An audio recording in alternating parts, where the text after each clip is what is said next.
from the unintentional fire setting or intentional fire setting, which could affect the resources.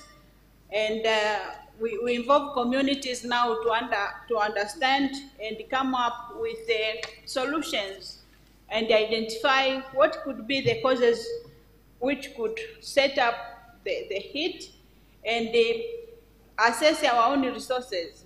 Do we have enough biomass which could lead to a lot of fire? Then the communities assess themselves and put up a methodology to address the challenge. But again, in terms of prevention, we have what we call Fire Guard, a web-based tool which is accessed through the smartphones by the villagers, where they can detect when the fire is already set 300 kilometers and be able to prepare for suppressing the fires. But through international collaborations as a national, we are using the MODIS data, the data which we saw yesterday, to monitor the forest fires, the burnt areas in the country. And for 10 years, we have been monitoring the MODIS data, and we are seeing there is some improvement in terms of the burnt area. When we started, it was like 14% of the country is being burnt, and currently it's about 7.9 million hectares recorded for the last year of burnt area. So we are seeing that we have improvement in terms of prevention and suppressing the forest fires. But when we talk of the restorations as a country, we are participating in FRA 100, but there are several restoration programs, as my director said. In terms of improving the farm productivity, as a national, we have developed the agroforestry strategy, and through the FAO support. But again, we have developed the non-timber forest strategy, which could help the communities have different livelihood activities and prevent them from setting up fires. We have the restoration strategy has been put forward, but also we have a strategy to combat illegal hunting of both plants and wildlife. In terms of data collection and research, we are partnering with the NASA to have the data which we download through the satellites, and these satellite dishes are set within the country at the Tanzania Forest Research Institute and the Tanzania Forest Service, as you saw in the booth, but also at the Sokoine University of Agriculture, which helps us to get this data on the fire index, and then the current situation, but also analyzing what regions or what districts and villages have high intensity of forest fires. As we speak, we are seeing that regions of Katavi, Morogoro, Tabora are the leading regions in setting up fires, but also they have high resources managed by the communities.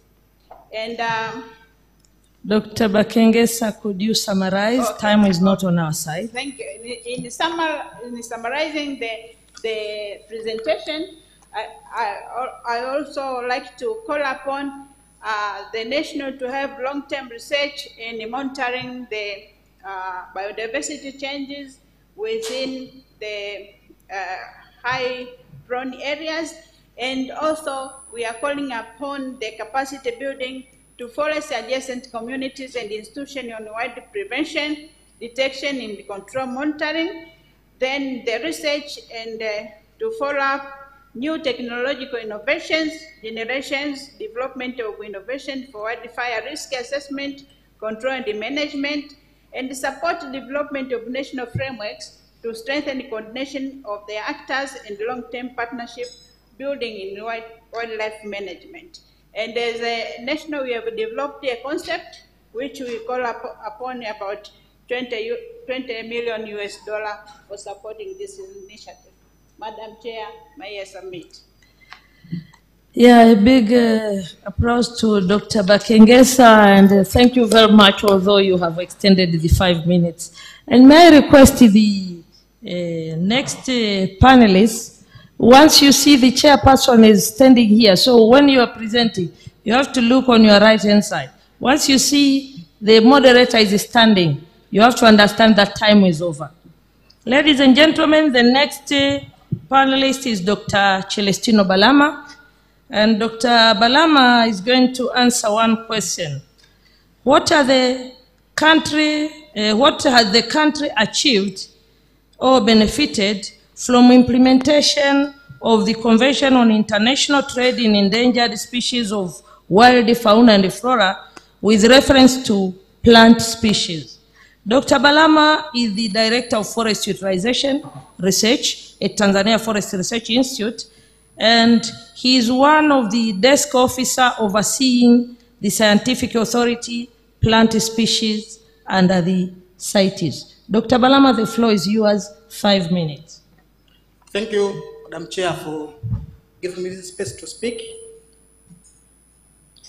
I'm going to share with you benefits from CITES in Tanzania.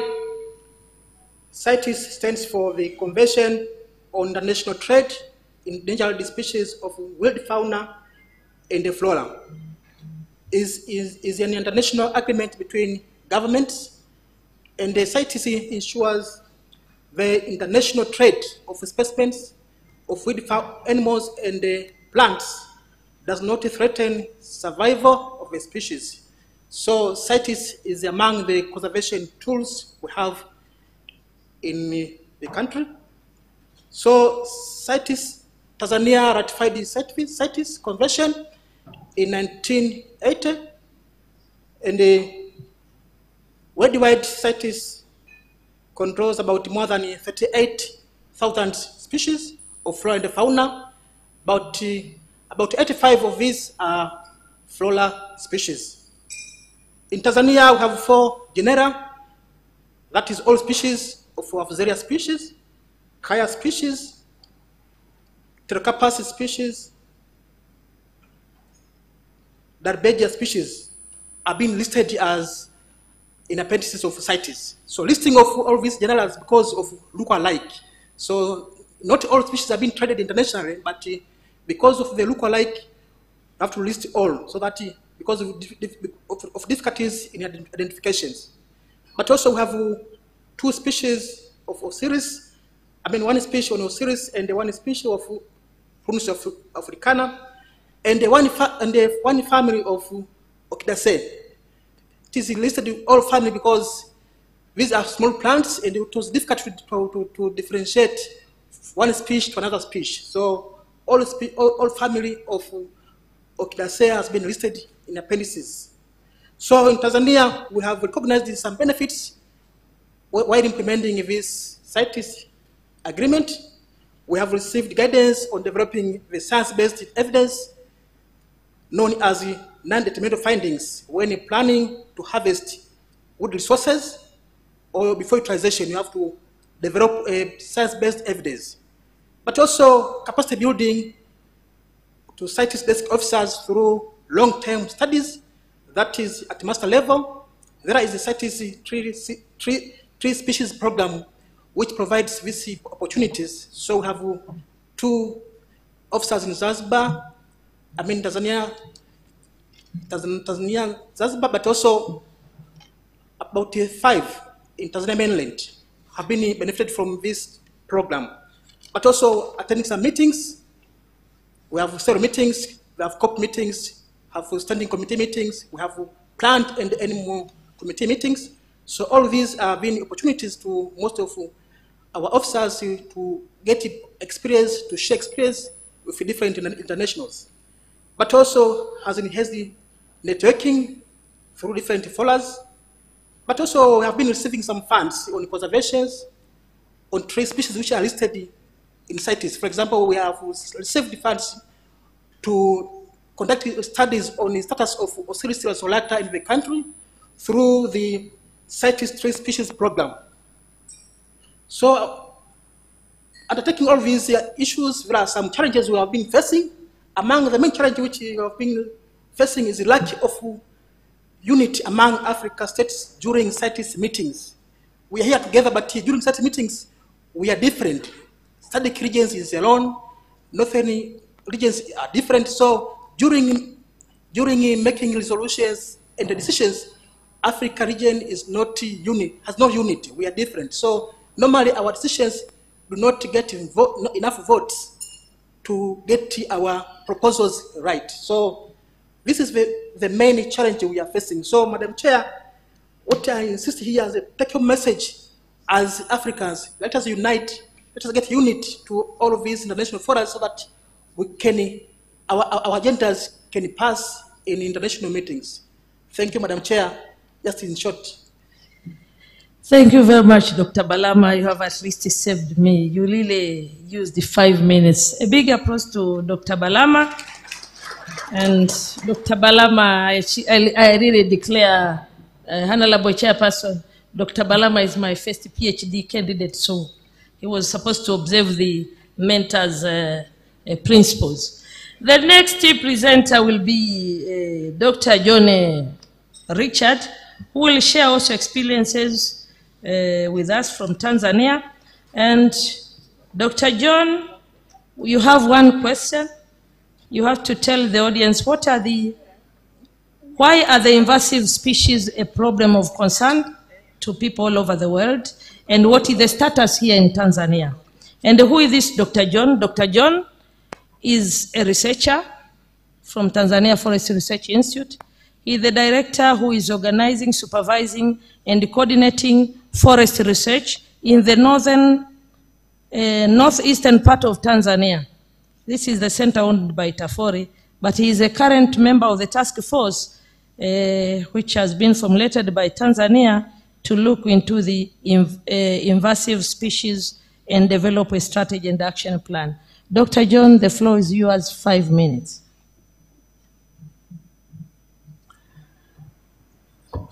Thank you, Professor Susanna, for this opportunity to share experience from Tanzania on invasive species management. Allow me to give thanks to organizers and FAO for this meeting, and also as you are a student and my professors are here, I should also congratulate Professor Dos Santos for being elected as the chair of this very important bureau. For those who are actually hearing this for the first time, I would like to tell you that invasive species, these are the invasive alien species. These are species which have been introduced outside their native range, and their introduction actually threatens our biodiversity, food security, human health, and well-being of societies. These species have been introduced accidentally. These species have been introduced there, could be accidentally or intentionally, and through our activities we have been introducing these species through trades, for example, movement of packaging material from one country to the other. And once these species establish, they cause significant threat to our ecosystems. Just for your information, invasive species are one of the major drivers of plant and animal extinctions. We have several causes, including climate change, direct use of species, change changes in land and sea use, but also pollution. Invasive species also is one of these causes. And just for your information, it's good to understand that 60% of plant extinction and animal extinction are due to invasive species. The International Platform for Biodiversity and Ecosystem Services has produced a report in September, and this report shows that so far we have introduced over 37 species outside the native range. And out of these, 3,500 are actually causing impact to biodiversity, economies, and human health. And you can imagine that introduction of species is actually quadrupled since 1970s.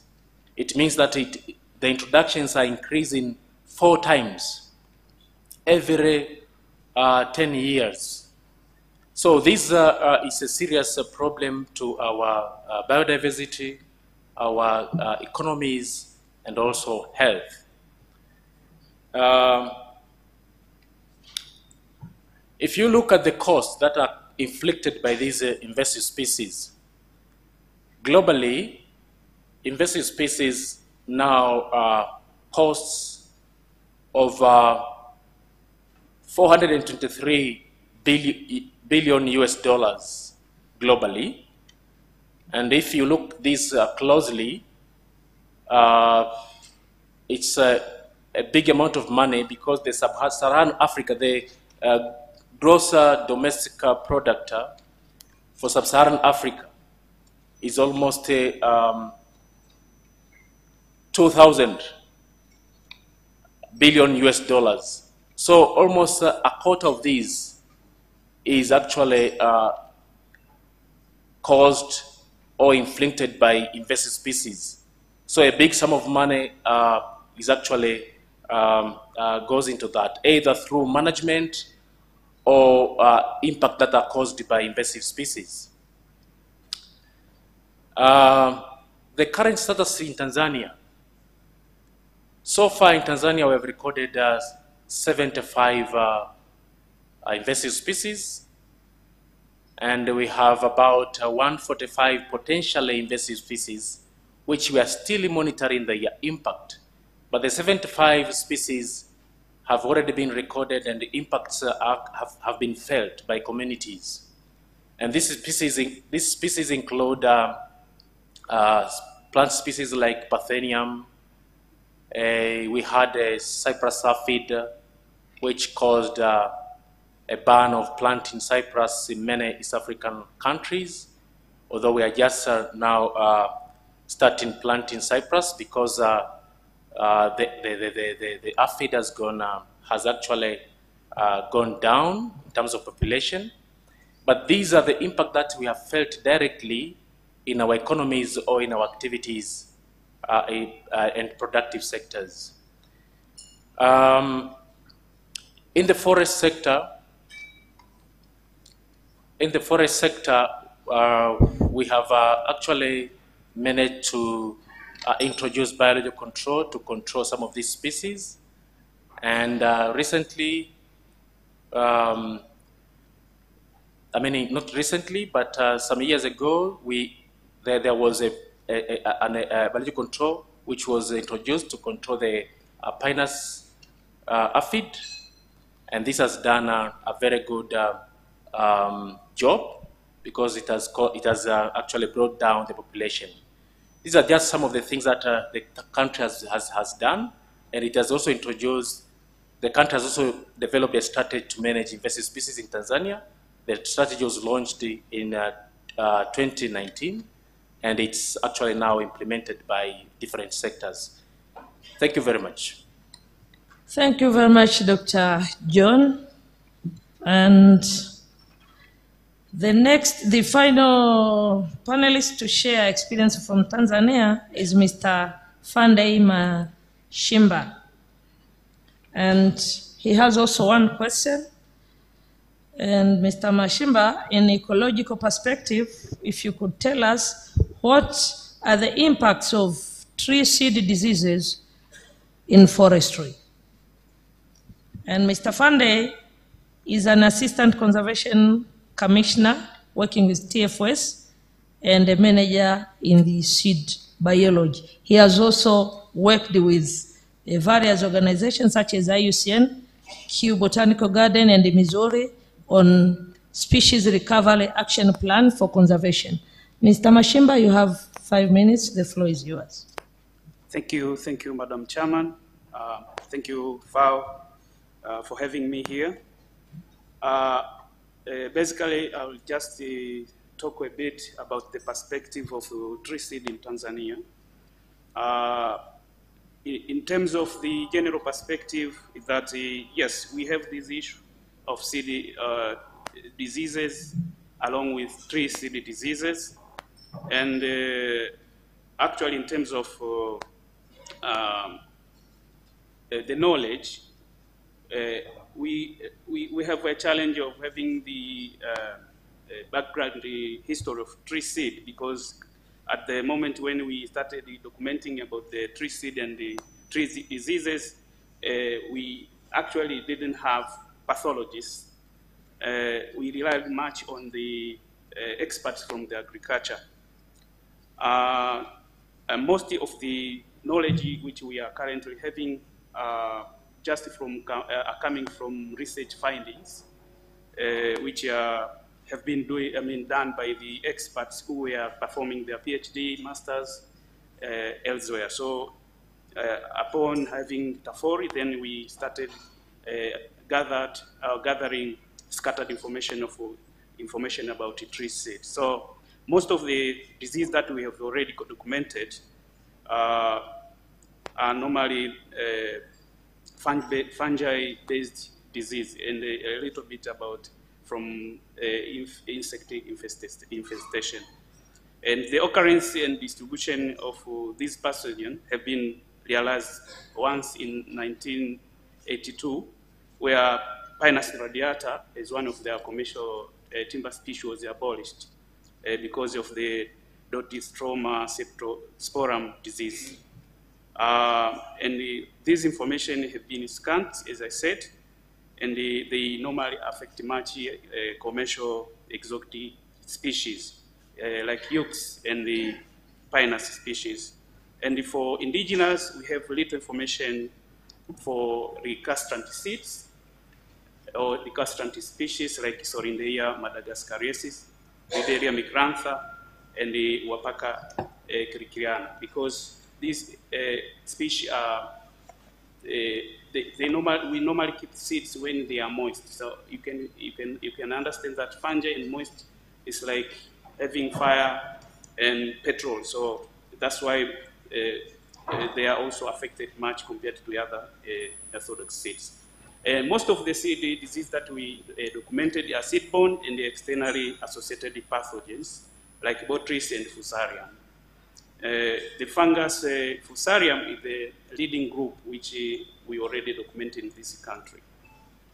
And because of the jargon terms of the disease, I may not mention all of them, but in most cases, blight, wilting, dapping, often cankers are the prevalent diseases that we encountered in many commercial forestry and our natural forest. And the result of this disease in terms of economy, the question wanted me to explain. When it comes to the commercial forest, they reduce the quality of our timber. And of course, when it comes to the economic perspective as a country, we all know that the forestry sector is contributing like about 3 to 4% of the GDP. So because of these diseases, we know that they cause trees to die, they can also affect beekeeping because of the forage that the bees are using. So it have a very big impact in terms of economy, especially the GDP.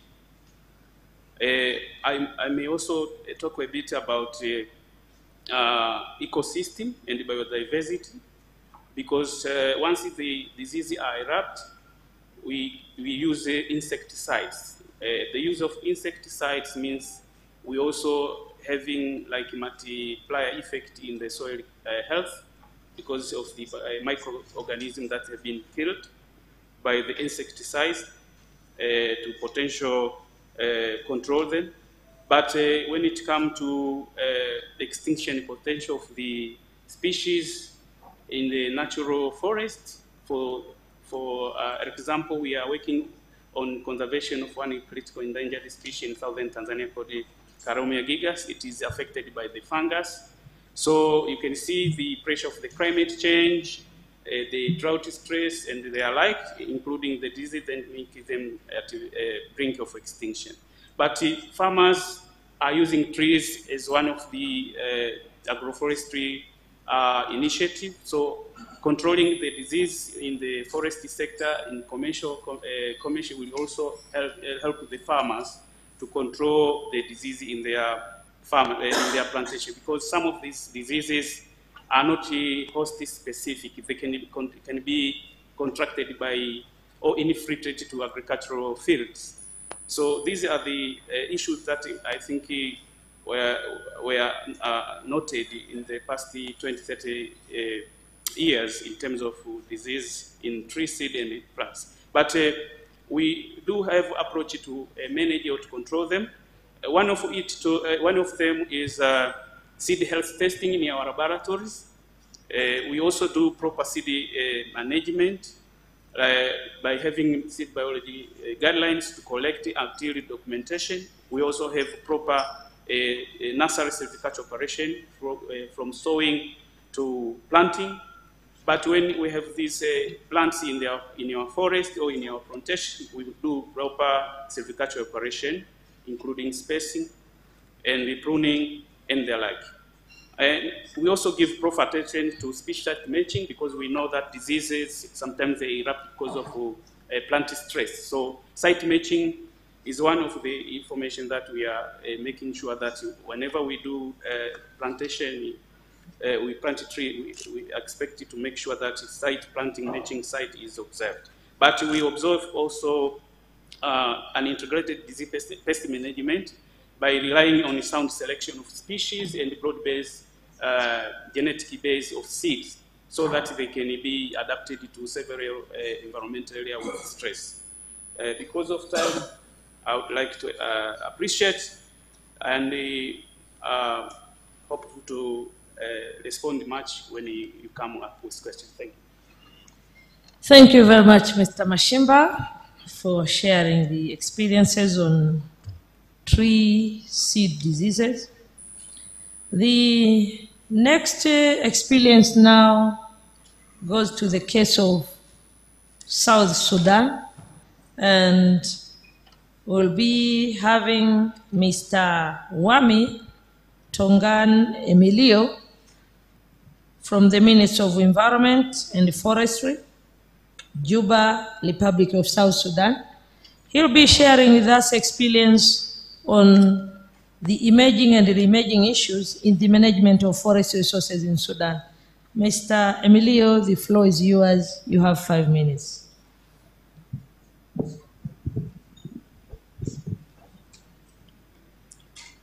Thank you, Chair, and thank you, Madam Moderator. It's not Sudan, but South Sudan.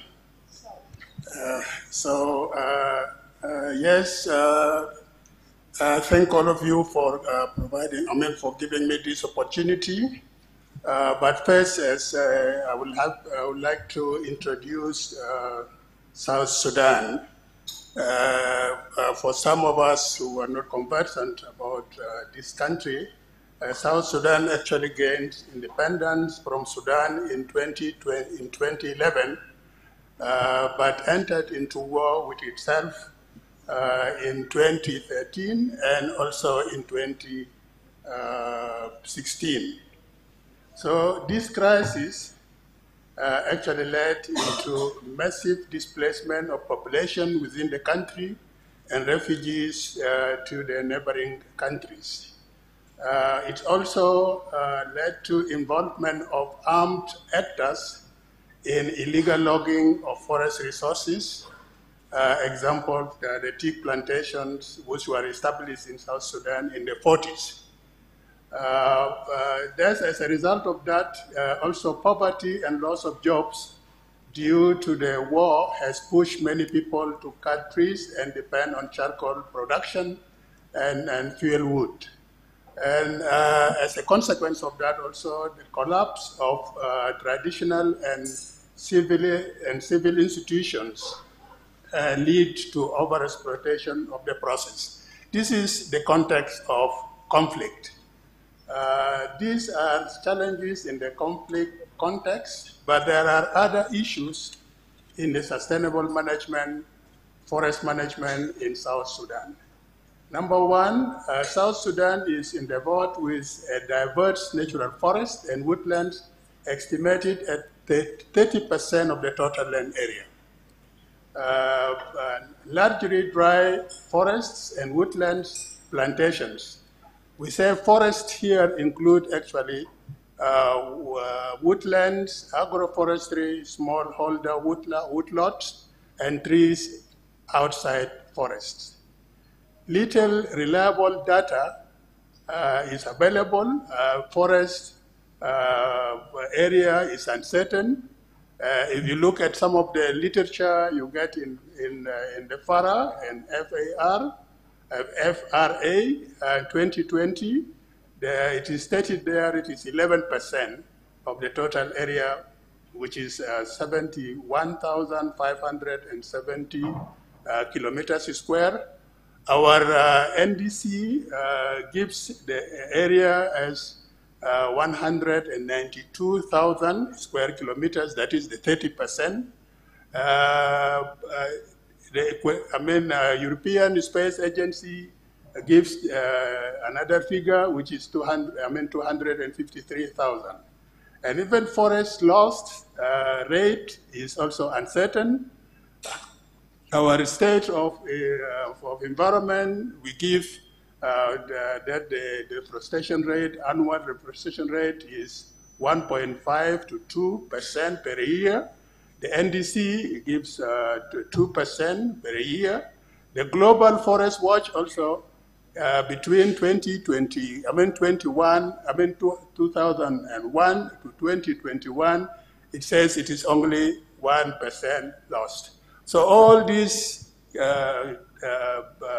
figures are divergent, and that is because there has never been a national inventory carried out in the country.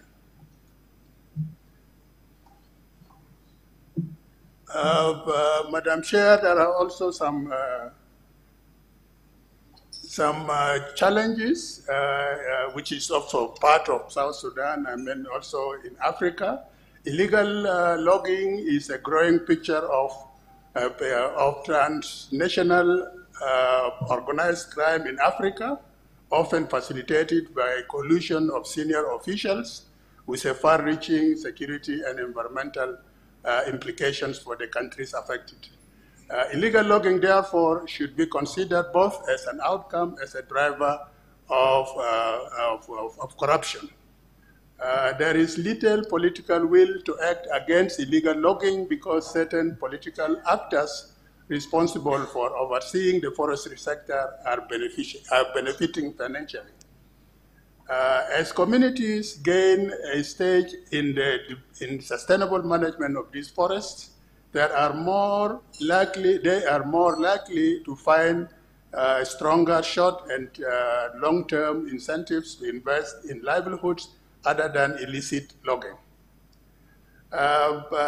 We know very well in South Sudan that renewable natural resources hold an enormous potential for the growth and economic development of South Sudan.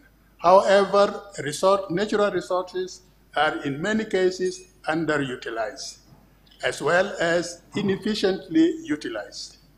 Agriculture, livestock, forestry, and fisheries contribute around 9.6% of the GDP. Returns from agriculture, livestock, forestry could almost double without any reduction in biodiversity and ecosystem services through more efficient patterns of land use. Limited knowledge about the status of natural resources and their actual and potential values curtail efforts for sustainable management and economic development. Foreign timber companies logging in South Sudan rarely fulfill community obligations and take advantage of the country's chaos to extract amounts of wood. Moderator, but there are also opportunities in the rehabilitation of the forest plantations in South Sudan. Our national forest policy is specified and provides for a nationwide framework for managing forests at all levels across the country. We have a decentralized system of government, clarity on the ownership and the management responsibilities for forest reserves throughout South Sudan. There will also be a differentiation of ownership of forest reserves throughout South Sudan, ranging from national forest reserves to community forests.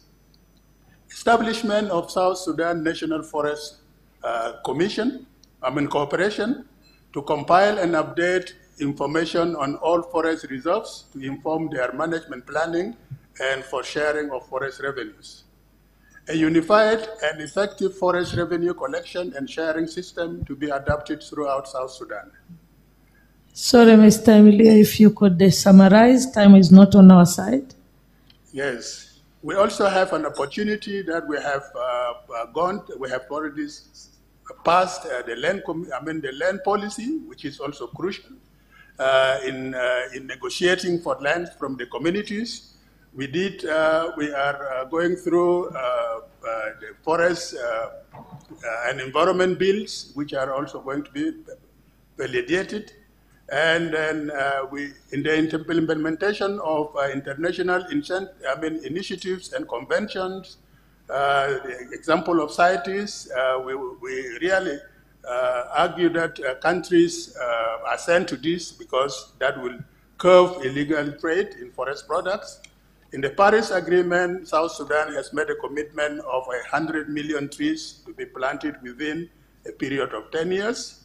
The projects, some projects are in the pipeline. We are negotiating with FAO for the 100 million planting program. And then there is a planned EU nature project for Kidepo landscape, which is South Sudan, Kenya, and Uganda. And we have some projects also in the pipeline with the World Bank. Our private sector, we have piloted a forest concession grant that is, we gave Equatorial Tea Company. And this is a success story because it has already provided employment opportunities for local communities and improve revenues, collections. But badly, this is an experience that we have. The badly negotiated forest concessions could also produce negative results, no revenues and the depletion, and also leads to the depletion of forest resources. Thank you, Madam. Thank you very much, Mr. MELIA, for the experience from South Sudan.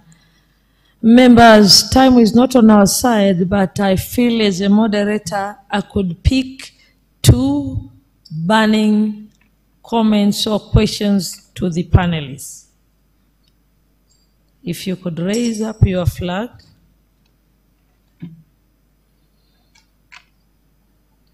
I could see Gambia, Kenya, Zimbabwe, Sierra Leone. 4. If you're going to be brief, I will allow all the 4, and I start with Gambia. Thank you very much, Madam Moderator. To be brief, I just want to concentrate on the forest fires. I wanted to know, what are the participatory forest fire management mechanisms that have been put in place, to control or manage forest fires, and how effective are they? Thank you. Thank you very much. I hope the panelists are jotting down the questions. Kenya? Thank you very much, ma'am. My name is Jane Francis Kawamboy from Kenya Wildlife Service, Kenya. And mine is mainly on invasive species control and management. I see as AFWC, we have put concentration on wildfires. And I feel that it is very, very important that we now also consider invasive species. Why do I say this? It's because invasive species are next to poaching when it comes to places like protected areas. And there's need for, like a coordinating body within the different, countries, and also to pay more emphasis on cross-border management of invasive species. Thank you very much. Thank you very much. Next was Sierra Leone. Thank you, moderator. And my concern is based on the statement from the Scientific Authority of CITES, but then it's going mainly to the Secretariat or the Commission. And he rightly mentioned of the challenge, which is Africans not having one voice during these CITES meetings, which I agree with him. I could recall recently, sometimes between May and June, we were in Addis to discuss on the ACP high-level conference on the implementation of the outcome of CBD COP15 and CITES COP19. This aspect came out strongly, and it was recommended to the Union that AU should be bringing African countries together, especially the Scientific Authority and the Management Authority, to prepare them for us to have a single voice or one voice whenever we are attending these conferences. But we are approaching the planned standing committee, I think sometimes next week. I don't know whether such meetings or discussions we are held among African member states for us to have a single voice whenever we are going for these conferences. That's my concern. Thank you. Zimbabwe? Thank you, Madam Chair. Thanks for the presentations, which were so enlightening. I wanted to get some clarification on the issue of carbon trade from the first presenter, maybe, that nowadays it's a big issue on the trade of carbon. Is there a project in Tanzania, which is one of the giants in forestry management, where you can say the issue of carbon trade has been successful, or there's something that other countries can learn? Because there's been an emerging issue from the COPs that we have been attending, from COP26, I think is it 27 in Glasgow, where our leaders signed declarations on the management of forests to reduce deforestation. The issue of carbon trading has been one of the major issues. Is there anything that we can learn from Tanzania? Thank you. Thank you very much, all the countries which have posed the questions, but I could see from Kenya, this was a comment on the time to change now and pay serious attention on the issues of invasive species as we do on wildfire. I think this one has been taken. Now, to respond quickly, let me start from my right-hand side on the last question to clarify on the issues of carbon trading. Welcome, Mr. Boye. Thank you, moderator. I just wanted to respond briefly to the question raised by our fellow from Zimbabwe on experience on carbon trade in our country. Of course, we don't have very, very big carbon trade projects currently, but we have started to enjoy some of the fruits of carbon trading, especially in western part of Tanzania, where villages or local communities are involved in carbon trading. And they have started to gain some funds from carbon trade. But again, we have signed some memorandum of understanding with some companies to start doing the carbon trading. So we haven't started yet, but we have at least signed some memorandum of understanding.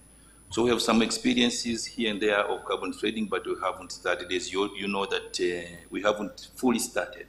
As you know that the carbon trading business is a new business in worldwide, and it has several complications and challenges, whatever, something like that. And that means we need, when we are entering that business, you need to have to be very, very careful on that one. But again, you have some frameworks which are guiding some carbon trade. We have developed some frameworks, as I pointed out. But on top of that, we have also the National Carbon Monitoring Center, which have been established also to facilitate, to coordinate some carbon trading activities in our country. Thank you. Thank you very much, Mr. Boyo. Next will be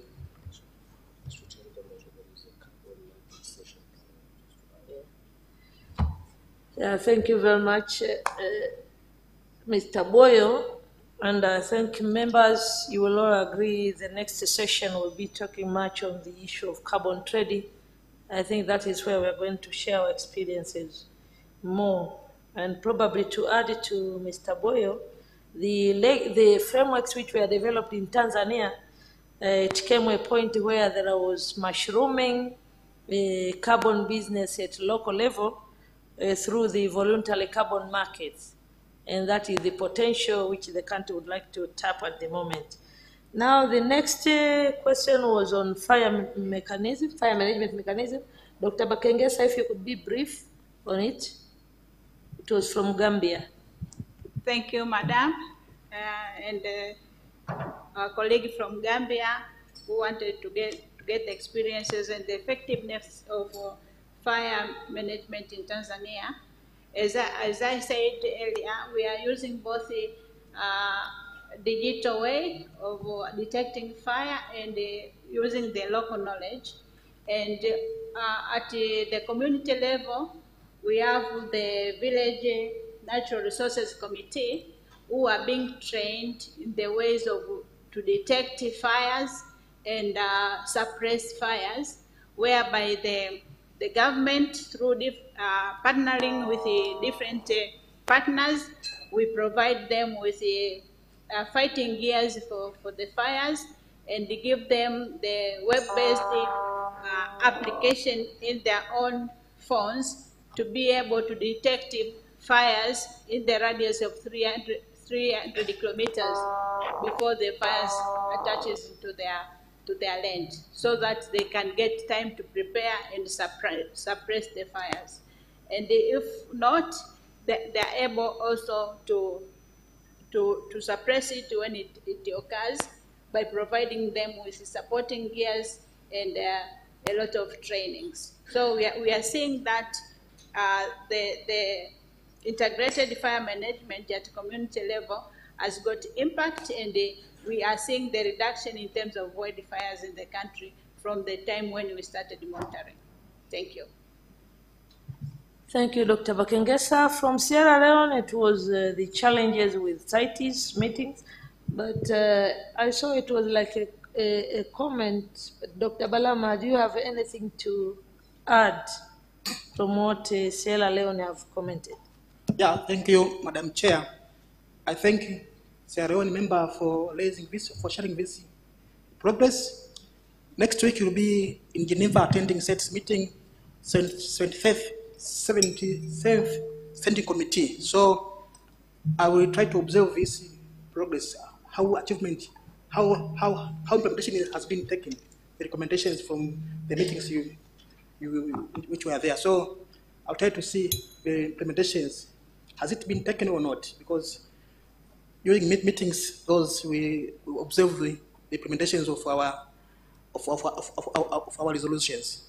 So members, what I'm saying that on site is when you have making a decision, there are arguments. If in case arguments failed, you go to for votes. So the votes now, you can see Africa is divided. SADC is alone and the others alone. So AU have to come front and reunite us. As our forefathers, Mwalimu Nyerere, Kwame Nkrumah, made Africa as one. So let us proceed with this spirit in the now, which is now not there. Thank you, Madam Chair. Thank you very much, Dr. Balama. Members, we are now approaching the end. And may I now take this opportunity to call upon Dr. Levocatus Mushumbus to give us a summary of what has transpired from this event, and then the closing remarks. Dr. Mushumbus is a Director General of the Tanzania Forest Research Institute here in Tanzania. He has over 20 years professional experience in forestry and related fields. He is also the chairman of the Tree Improvement Research Working Group, but also serving the nation in different capacities as board member. Dr. Mushumbus, the floor is yours. You will have also 5 minutes to summarize. You can come here or you just sit. Thank you, Madam Chair, for giving me this time. I've managed to make a summary, though I couldn't copy all of them, but starting with the overview of forest management in Tanzania, where specifically was for opportunities and challenges being faced in our forest management sector. The main challenges being mentioned were so many, but mainly were the conversion of forest land to other economic uses, wildfire, reliance on traditional wood fuel, low productivity due to inadequate adherence of silvicultural treatment, pest diseases, and inadequate extension services. But also, I've recorded the forest reserve management opportunities. There are so many, but most of them were the availability of adequate policy and regulatory framework that guide forest management initiatives, but the presence of public-private dialogue platform to discuss various issues on forest resource management.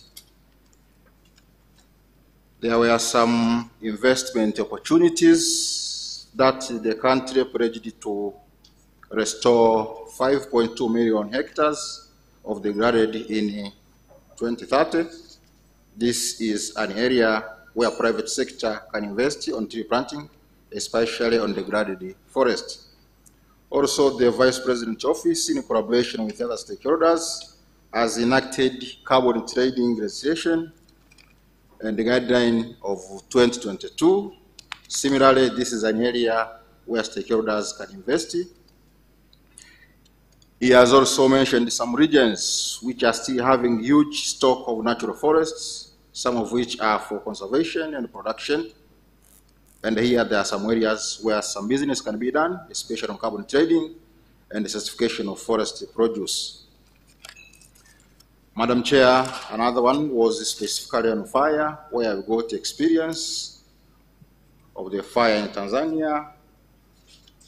That is the main tool of conservation, but she has mentioned the areas which have been seriously infected by fire, but she has shown some success stories. That is, for more than 10 years, we have been using relatively improved technology, that using of satellite images to report indices of forest fire. But fortunately enough that the trend of the area being burnt have been decreasing from 14% to below that. And the satellite data detected are stationed in Tafori, TFS, and Sokoine. There was some way forward that capacity building of forest adjacent communities on wildfire for protection are highly needed, and also research to support new technologies are also being needed. Furthermore, we went to the sites issues where the question was on the benefit. Before the benefit, the presenter mentioned the species being traded, but specifically the benefits were on the capacity building of experts. We have been attending several meetings which has been exposing some scientists, but also networking, and we have been receiving some funds to conduct some studies, especially on the species related to sites. Furthermore, was on the invasive problems and its status.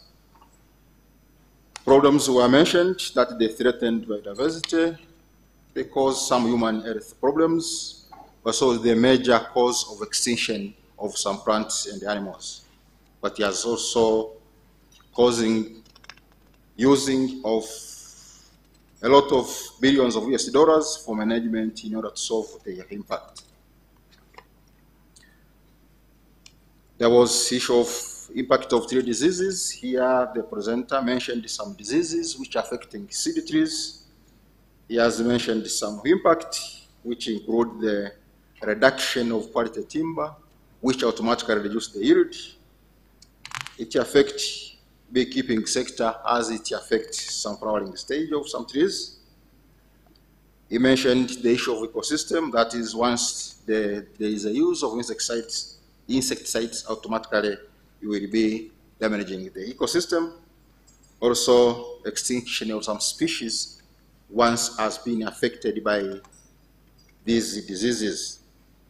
He went further to possibility of the control, that is seed health testing is very important before we plant, proper silviculture operations, but also the use of speech site matching, and the use of the genetic modified planting material also can assist us to solve these problems. Lastly was the experience from South Sudan that they have plantations, agroforestry, and the tree outside of the forest. According to 2020 statistics, about 11% of the country are being covered by the forest, but also there is a loss which has approximated 1.5%. He has mentioned some challenges which are also similar to other countries in Africa, but he has pointed out some opportunities, including their forest policy, which has recognized the problem of the forest. South Sudan has developed the Forest Commission, and the country has signed different global agreements. This has been seen as opportunities for the development of forest sector. Thank you, Madam Moderator. Thank you very much, Dr. Mushumbusi, for a nice summary of what has transpired from this event. Members, we are coming to the end of this session. May I first of all take this opportunity to thank the organizers for giving me this opportunity to be the moderator for this side event. I'm Lily Hannard, and I thank you very much. Mr. Chairman, I also would like to thank the panelists for their active contribution, but also cooperation with the moderator for the time which we were having, which was very short, but some of you have tried to keep time. And lastly, it's now time to return the timetable to you, Honorable Chairperson, to proceed with the meeting. We thank you very much.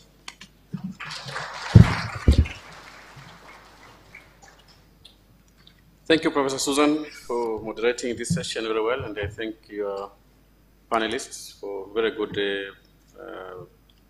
points that they've put before us, and we thank you very much. Thanks to our colleague from South Sudan. You've shared with us extensively, and I think it represents the facts on the forest resources management and emerging issues in the rest of the continent. So thank you very much. And while you leave the stage, I recognize the presence of Professor Kowero, who is the Executive Secretary of the Africa Forest Forum. And as an observer, I think they had something to share with us, maybe. Professor Kowero, if you can share with us 3 minutes, I think I saw you raising a hand when the panel was going on. Thank you very much, Chair, and good morning. And since we are taking the floor for the first time, we wish to congratulate the government of Tanzania for hosting this event.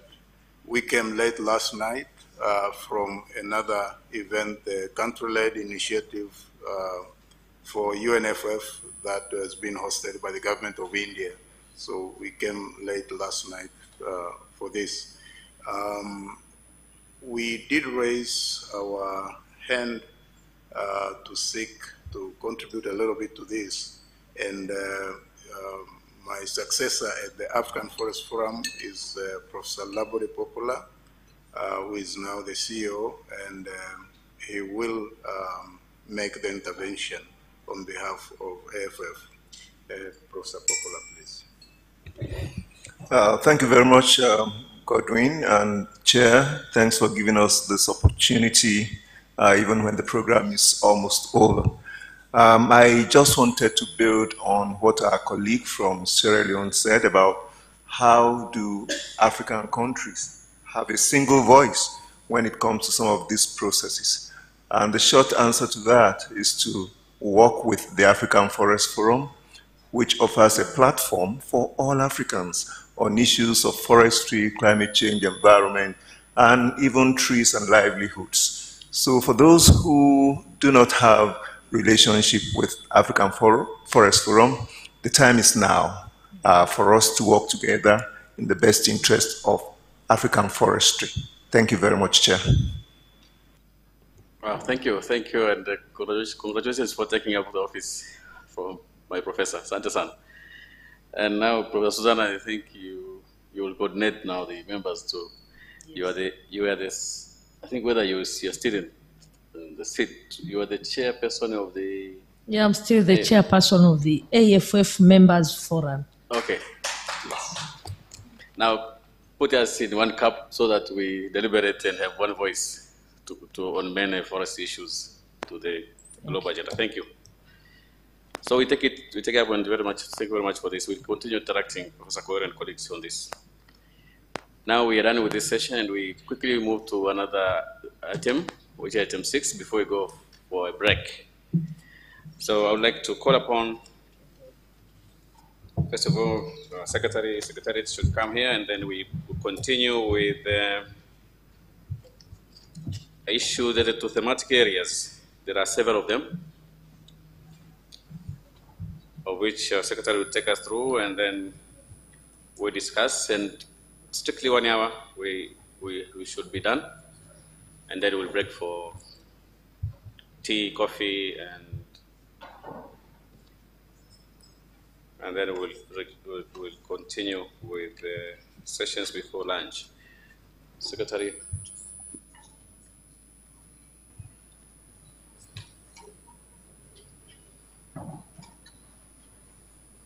So in the next paper, you'll hear a little about advocating for profiling Africa's forests and wildlife. That is exactly what the Sierra Leone guy was trying to see, how we profile the things and make sure that we go together with one voice.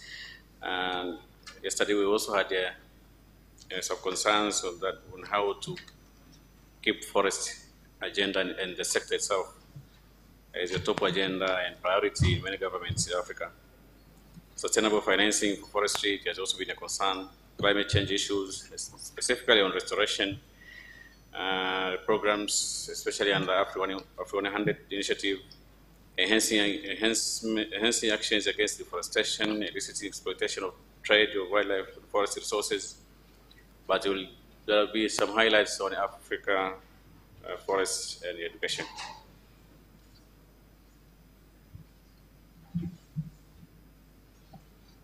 In the list of papers we have, this was one, paper A, FWC 2023/2.4. Yeah. Thank you, Chair. Members, as just been indicated by the Chair, this is a continuation of the item we started yesterday, item 4. Item 4 has also the link with the progress report, which we also we shared yesterday on how members and FAO has been implementing or taking measures to implement the recommendation of the previous session. In this item, yesterday also I briefly mentioned that these are the key, or say the main focus area, which the Commission agreed that we should be reporting in every session. There are 5 areas. One was to advocate and profile the African forest and wildlife sectors in Africa. And the other second area is on sustainable financing, which on forest and wildlife. And you could see already we have been debating in this area. Somehow yesterday also there was a discussion around it. The third area is a climate change, of course, with the lots of focus around restoration. And this also we link with the Pan-African Initiative for Forest and Landscapes Restoration, which we call FR100. And then the fourth area is the enhancing actions against deforestation and illicit exploitation of trade for forest and wildlife products for sustainable development in Africa. And the fifth area is the promotion on forest and wildlife education profession.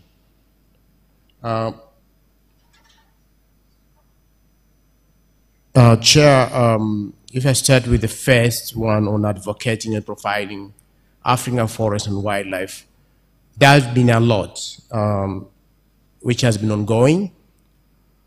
First, there's a bit of work which has been conducted under the Collaborative Partnership on Forestry, which we call CPF for some of you who are aware.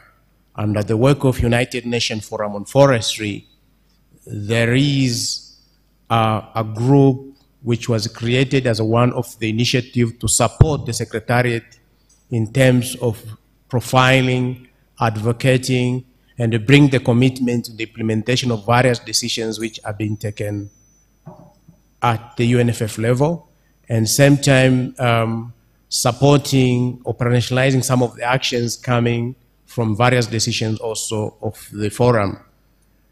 And FAO is a co-chair of this CPF, and with the Secretariat of UNFF, and also there are other members. There are around 8 members. We can provide more information. So most of the activities being undertaken by the CPF are reported in the UNFF. And most of these, the partners who are under the CPF are implementing the activities within the Africa region. These including FAO, UNDP, UNEV, you have C4, you have UFRO, all these are members within their bodies. So this is kind of a joint effort to support the members to foresee and ensure that forestry is bringing the attentions of our governments. And so we have to recognize this. So I will not mention very much in more detail, but there are a lot of work has been done, but also participating in the various meetings organized by UNFF as well, and ensure our issues are covered. So these help us to link also with the global. So there will be more information to elaborate what UNFF has done, and also some of the global processes which are related to this body in the session on Friday on that. The other area where we also help, FAO and support the Secretariat to implement on the area of how to advocate to profile Africa, who is our participation in the African Climate Summit, the African Climate Week, for those who were in Nairobi. We had this inaugural Climate Summit for Africa, which was in August. And we organized a number of events, basically to trying to profile the sector. And one was also on the climate finance solution for Africa. And also we had a ministerial roundtable on what's different investment opportunities to transform food system. And we had a discussion also around how climate finance can come support the transformation of this, because it's also calling for making the sector more responsive to the climate action, and that's where also we got an angle of now to bring the forestry particularly in the equation. Also, we had another event this was a high-level event on sustainable consumption and production, green-blue economy, and also from that event also there was a pledge of more resources coming. And if you look at it, it's a lot about how also agriculture can help us really, like now we are talking about halting deforestation, for example. And this one is not an area where forestry can work in isolation. We need to work with these other sectors. And by supporting like the sustainable consumption and production, it will help us reducing the pressure in the forestry. And this is the reason that we thought this event was going to be very important. We collaborated with a number of partners to organize that. And we had also another event on the climate, adaptation agriculture, food security, where we collaborated with a few partners like Bakimun Centers. And also we also collaborated with AGRA and other players in Africa. And basically, we advocate for more funding. We need more funding for Africa, particularly for climate restoration and various activities which will help us really, as Africa is going to be highly impacted with climate change. But we wanted to highlight that there are certain sectors which are very vulnerable, and one of it is forestry. So this is some of the activities we undertook at very high level.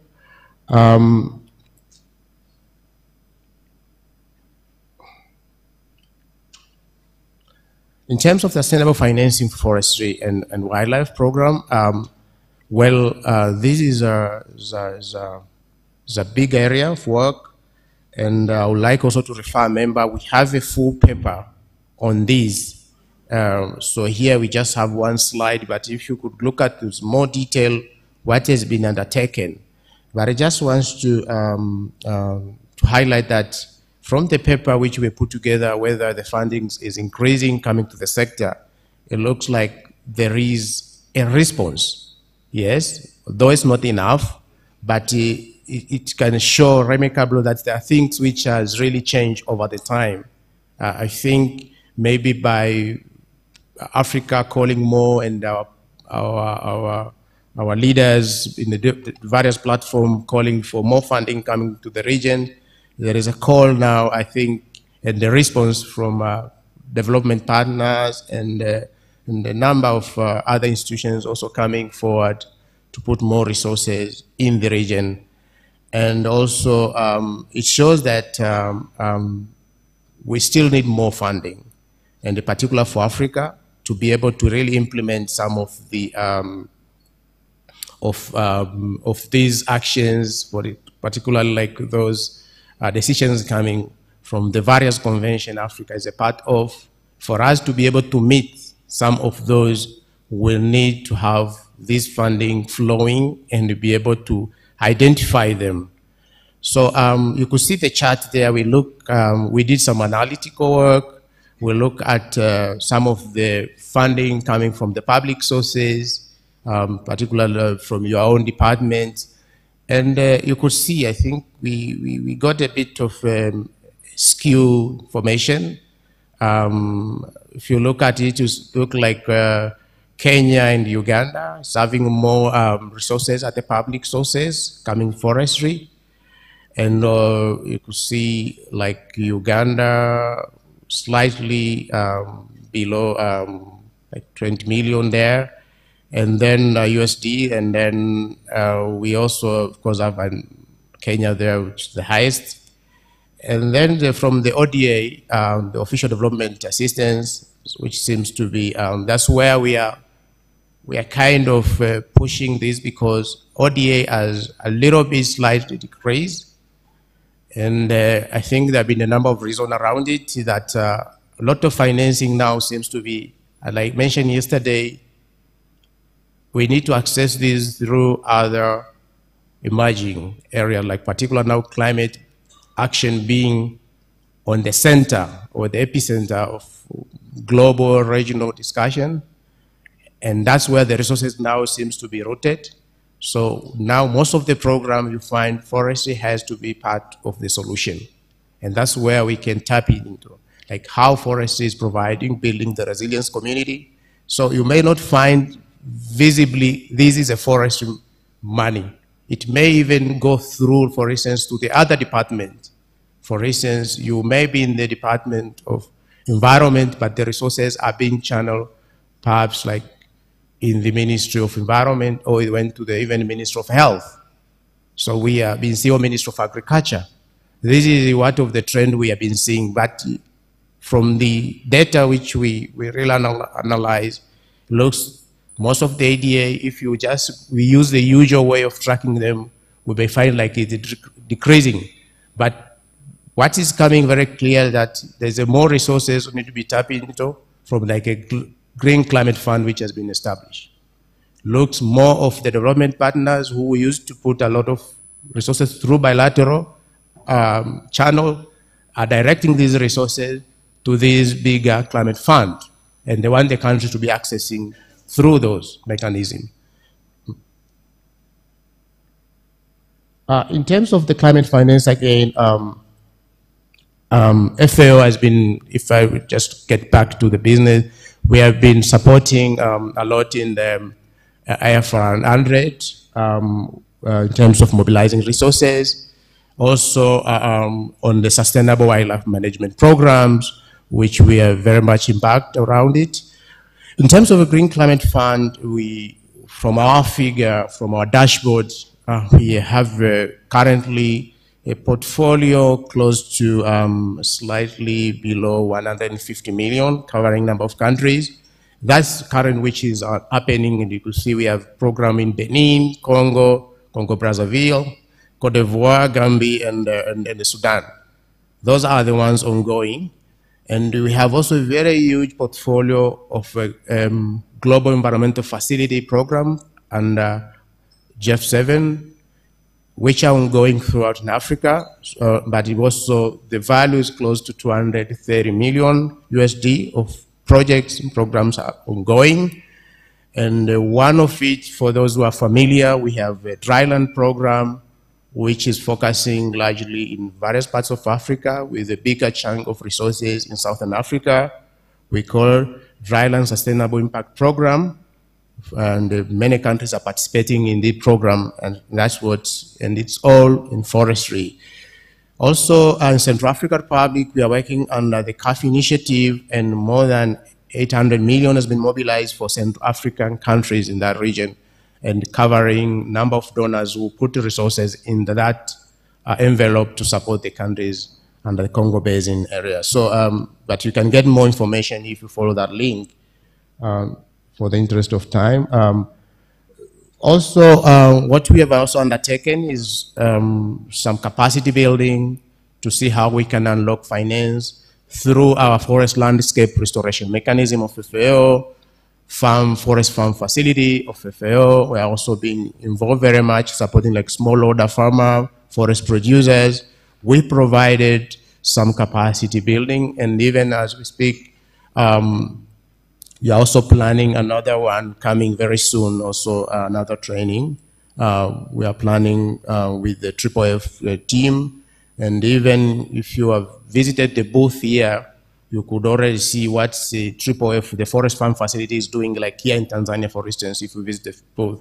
But we have also, other initiatives in other countries, Zambia, for instance, Gambia, Togo, and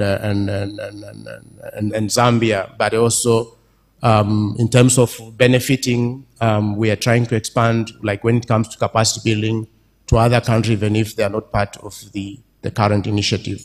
Also, FAO, and we have just launched a new initiative we call One Country, One Priority Product, we call OCOP initiative. Basically, we are promoting developing some value chains around agri-food systems. And forestry is also part of that support. And we have been contacting countries to identify which commodities they would like to promote. So few countries have joined up and identified forestry, non-forestry products, like Benin came up with honey. We have Rwanda, honey as well, Guinea-Bissau, cashew, we have Djibouti, date palm, and I think we have also a number of other countries like Central African Republic, and yeah, who have also identified certain forestry and non-forestry related products. But also there are other countries, if you are not missing here, it means your country chose other commodity, like Congo, DRC chose cassava. We have Congo Brazza also chose cassava. We have Cote d'Ivoire, I think, or we have cacao and some, yeah. So it depends with the countries. There's some they chose agriculture products, but it's a value chain support. FAO, through its technical program, cooperation program, we have provided some seed resources to start up this initiative, like organizing the producers, developing some value chain assessment in countries, looking at where we need to provide more support to develop the commodity in whole various areas of value chain. So this is also one of very good area which we can demonstrate that we provide support. Also, largely to cross here, we have also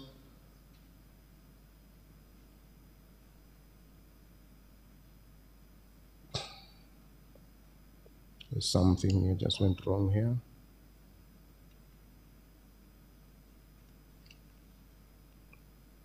No.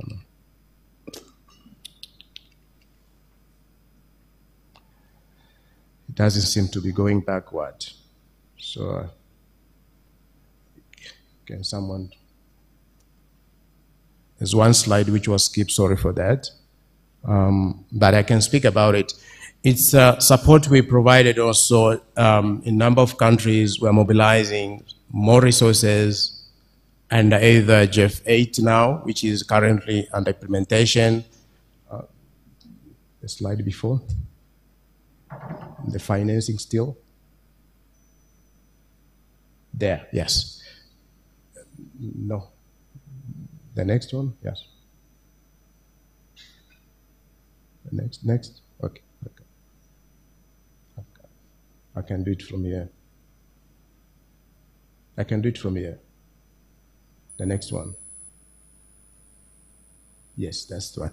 Yeah, here, maybe to highlight one area where we have done well. I don't know why it's skipped, but I can talk about it. On the restoration, we have a number of those initiatives also happening on the ground. We are working like with the government of Botswana, supporting restoration strategy, which we are happy also to showcase and expand to the other country. A number of countries in SADC region, for instance, are supported to develop the National Action Plan to implement the Green Greater Wall initiative. As you will recall, the initiative started in Sahel, and we move in SADC region, trying to also ensure that this is really Pan-African, the region, Southern Africa also benefit from this initiative. So initial support has been each country to have the National Action Plan on what they want to implement, the same like countries in Sahel who have already strategy. Here we call the action plan because SADC has already its own strategy for implementing Green Greater Wall. So largely the support was to get the countries having the national action now to bring that strategy at SADC level to the implementation. So we are glad to see a number of countries we have supported, almost all have concluded. Also under the UN Decade of Ecosystem Restoration, we have launched 10 principles for ecosystem restoration to guide the process and also to track the implementation on the ground. As well as I mentioned earlier, GF8, we have underway a number of programs ongoing in the region, totaling, I think, close to 80 million, if I'm right on the dashboard at the moment. And under Green Climate Fund, bits, we don't have many, but there are a few. Maybe the bigger program to highlight here is the one covering around 8 countries, Green Greater Wall in Sahel, to be funded by GCF. They even announced in the African Climate Summit in Nairobi that they will release this fund. Is 150 million coming to these 9 countries, and the program is almost at the very final stage of approval. And also we have 2 programs also which are almost final agreed by the GCF in Malawi and Kenya. These are the ones coming, but we have other countries we are working on, but they are in a different level. They are not yet arrived at the level we could now announce here, but these are the ones which we are confident now the resources are coming in.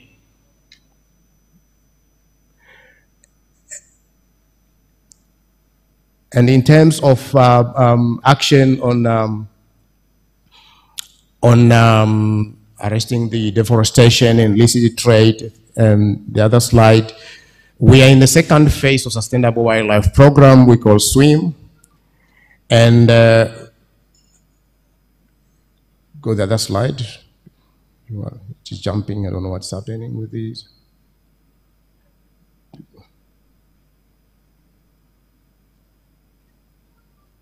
Yeah, that's one. We are in phase 2 where we are able to also get more resources from our donors. Of course, European Union, who has been supporting Sustainable Wildlife Program of FAO, had increased the resources.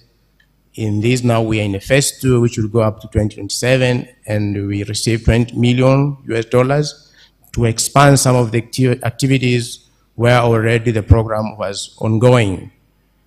We can provide more detail of that if it's required. But again, as I said, we are also collaborating with CAFI.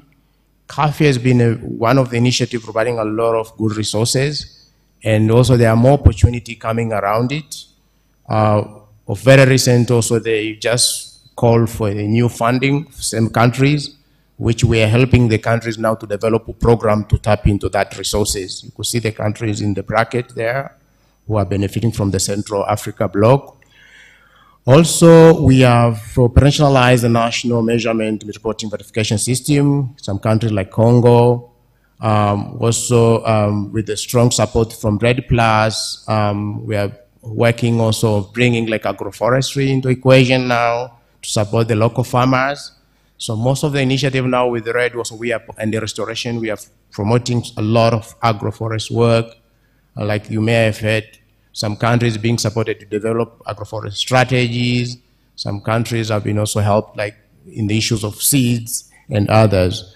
Also FAO with the Africa Union Commission, we're working together. We provided a support through our technical cooperation program to African Union Commission to come up with a monitoring a tool that they will share with all member countries of African Union to track the implementation of their 2 strategies. One on wildlife, on fauna flora, and the other one on sustainable forest management framework, which already exists if you are aware of them. So this was a request came from the heads of state in the previous summit that they should come up with a monitoring tool so that country will be reporting direct to African Union what action are you undertaking in your country vis-a-vis on these two big strategies. So we supported at the continental level this one, and of course it's still ongoing. We have not finalized. I think they'll bring members together soon to validate that tool and agree, and then we put on operation.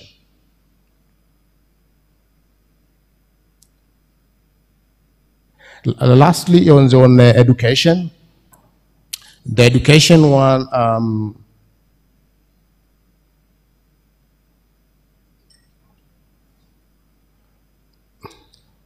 sorry again, I think the laptop.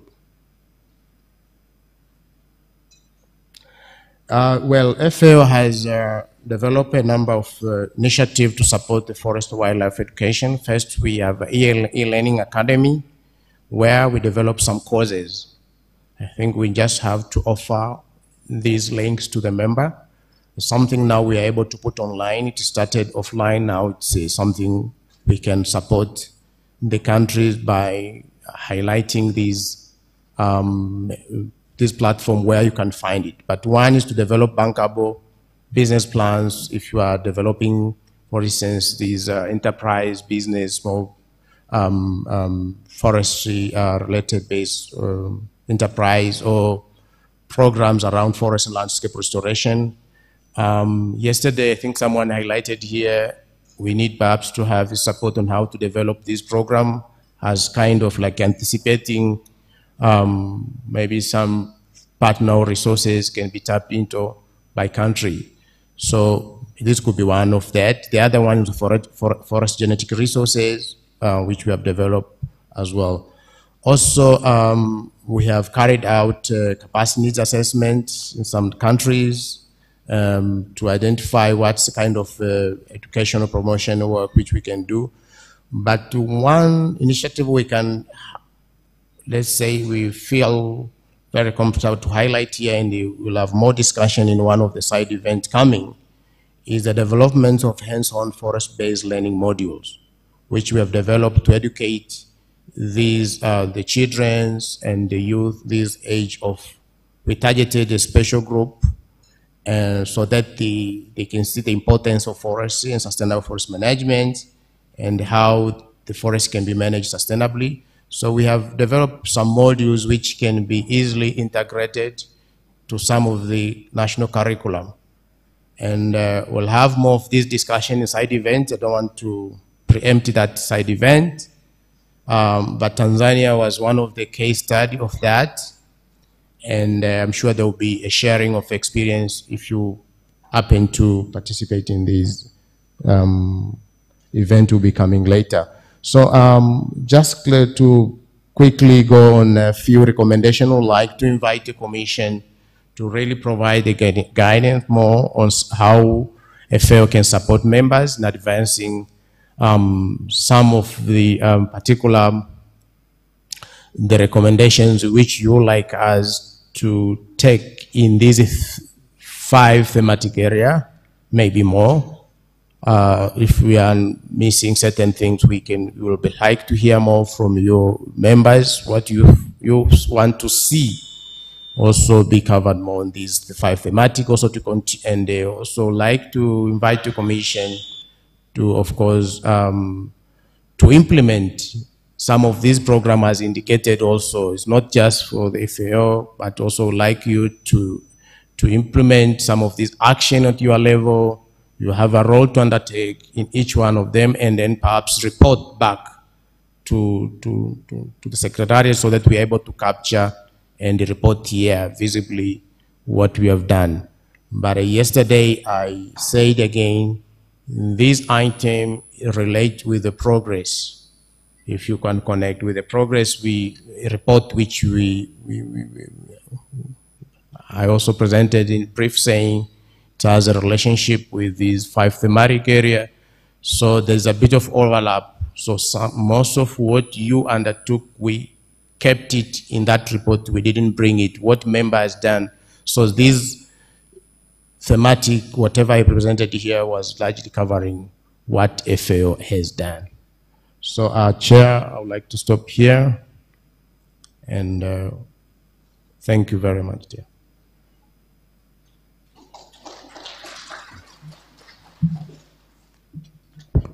Thank you, Edward, for this. Members, you have heard initiatives that the FAO has done in those thematic areas. I know you have done substantial initiatives as well alongside those thematic areas in our countries. But as they've said, they've not been able to collect and maybe summarize to have a feedback which is collective here. But now, like,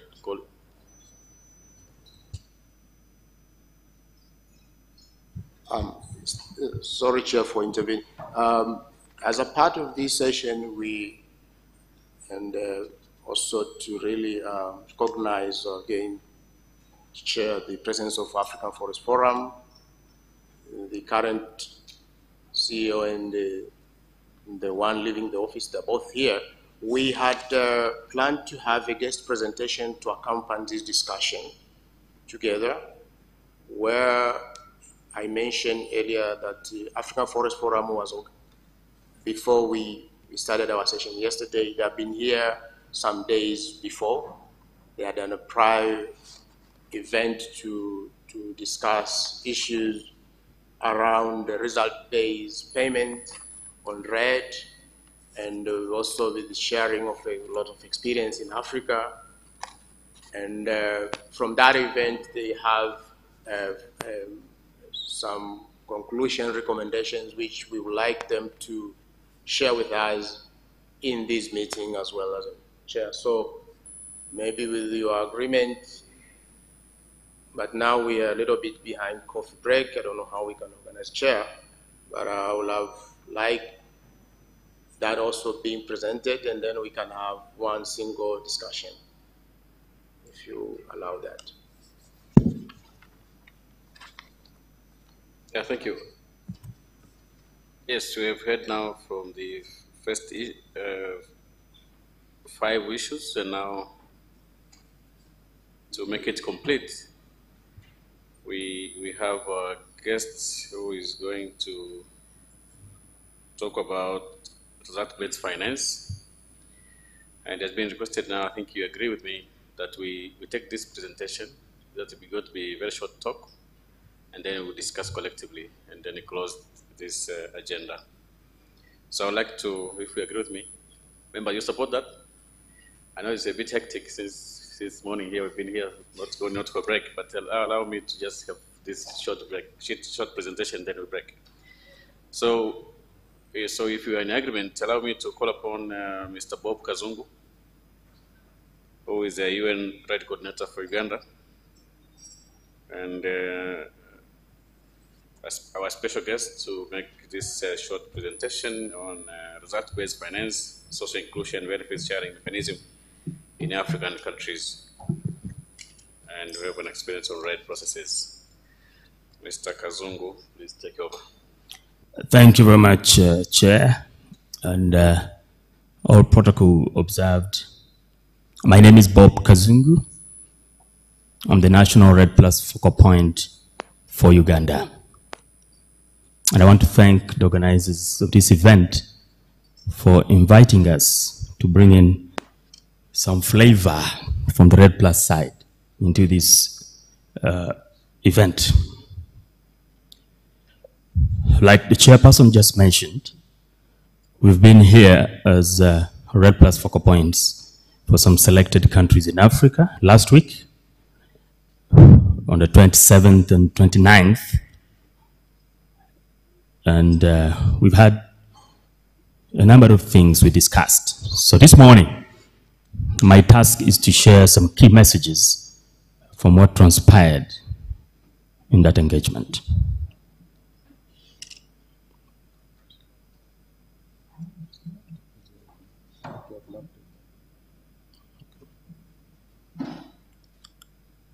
And allow me to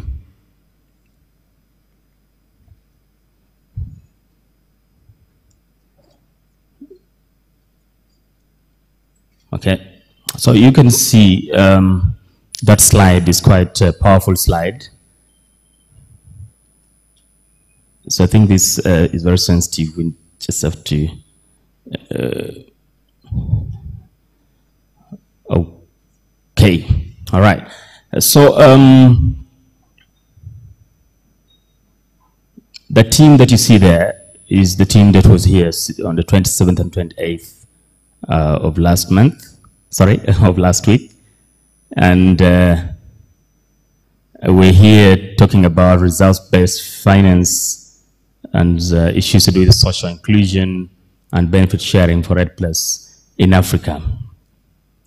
So we, the participants, representing 10 African countries, that you can see there: Burkina Faso, Cote d'Ivoire, Democratic Republic of Congo, Ethiopia, Ghana, Kenya, Republic of Congo, United Republic of Tanzania, Uganda, and Zambia, attended a pre-event to the 24th session that we're in here last week.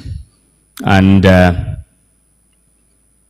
event was organized by the United Nations Collaborative Program on Reducing Emissions from Deforestation and Forest Degradation, the UN RED, and the African Forest Forum.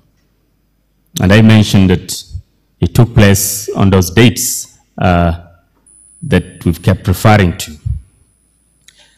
We had an objective when we came together of building our capacity as technical practitioners on comprehensive understanding of REDD+ finance types and sources in order to support our African countries to have better knowledge of the international results-based financing architecture, including tapping climate finance on carbon markets based on different standards. You know, we have many standards for transactions, and share our experiences, learn lessons from different countries, what opportunities and challenges that we have on efforts to leverage climate finance from various sources, and also facilitating peer-to-peer exchange among countries on approaches to ensure stakeholders' engagement, social inclusion, and benefit sharing mechanisms employed by the African countries in the implementation of REDD+.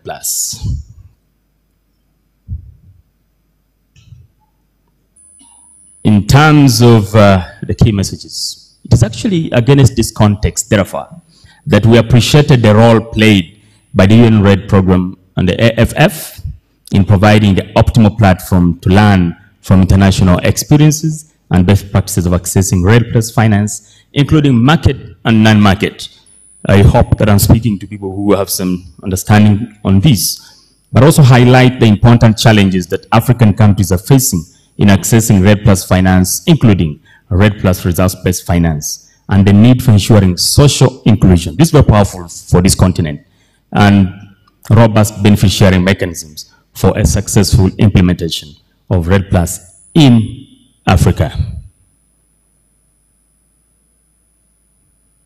We also recognize that forests in Africa cover about 20.9% of the continent's landmass, and that represents about 15.6% of the world's forest cover. So we are a giant continent in terms of forests, thus playing a significant role towards the attainment of the Agenda 2063, which is the Africa that we want. Specifically, our forest resources are crucial in maintaining environmental quality and stability, realization of United Nations Sustainable Development Goals that we are conversant with, Goal 1, 2, 13, 14, and 15, and supporting ecosystem services that we've been talking about since yesterday in this event.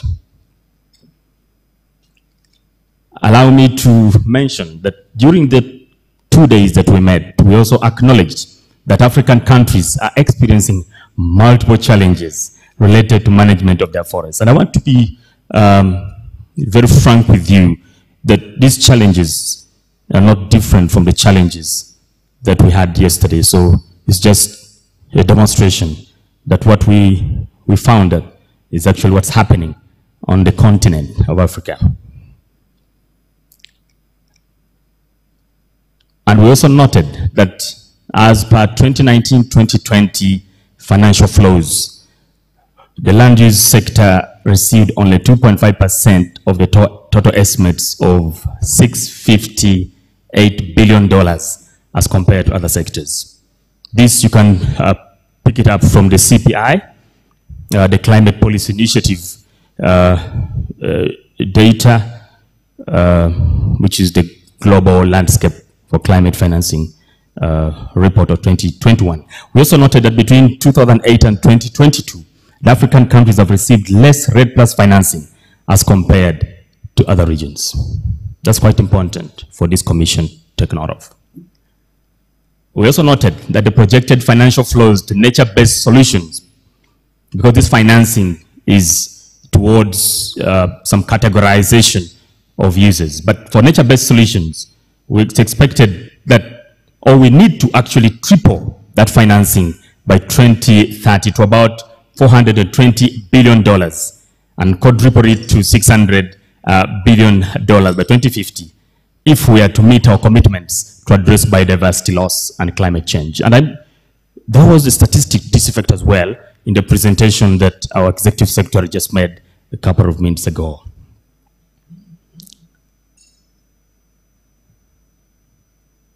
We learned also in those 2 days from the different the countries that we had, that some African countries have made some significant progress in accessing resource-based payments, including Democratic Republic of Congo, Ghana, Ethiopia, Mozambique, Uganda, among other countries. and that the success factors that have contributed to this substantial achievement are largely the country's political will to pump in and invest public funds in supporting RED+ processes, but also the effective institutions and legislative regimes available in those countries to steer RED+ implementation, and the enabling environment available for private sector investment in RED+, and existing technical capacities to deliver RED+ elements, the Warsaw elements that probably we are aware of.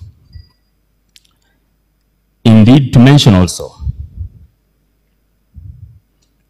that the success of RED+ implementation in Africa has a significant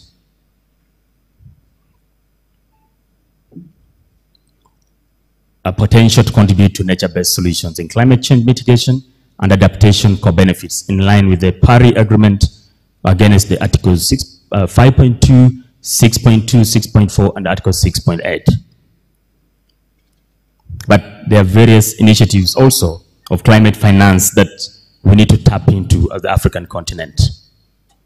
You might have heard about the LEAF, lowering emissions by accelerating forest finance, the Forest and Carbon Partnership Facility, the Biocarbon Fund, the Green Climate Fund, and the numerous private sector financial investments, among other initiatives that African countries need to tap into in order to strengthen implementation of RED+.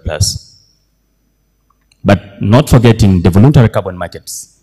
If they are adopted along new jurisdictional standards, will create opportunities to implement RED+ mitigation actions at scale. That's quite important, at scale.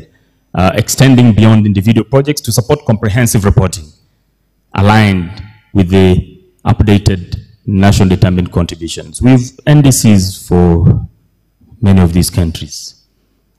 It is important to also let you know that we learned that jurisdiction and nested RED+ programs need to be designed in such a way that they can address the drivers of deforestation and forest degradation at scale. I repeat, at scale. That's quite important.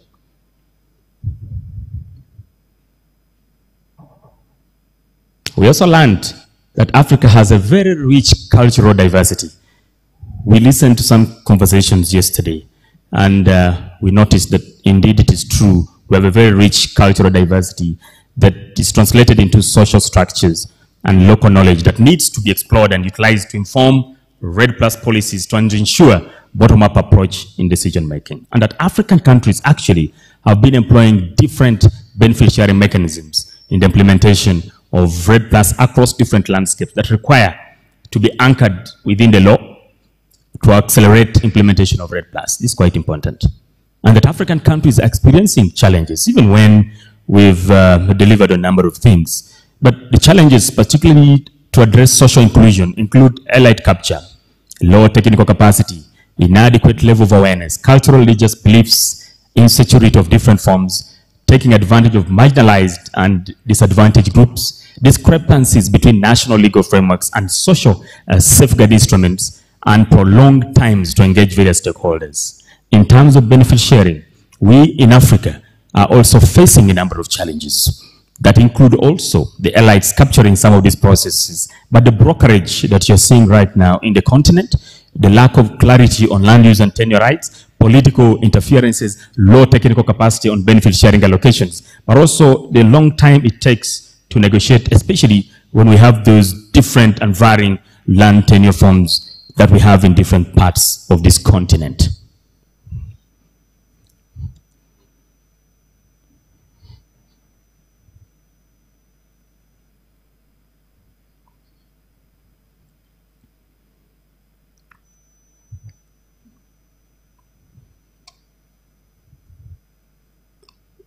Allow me to mention also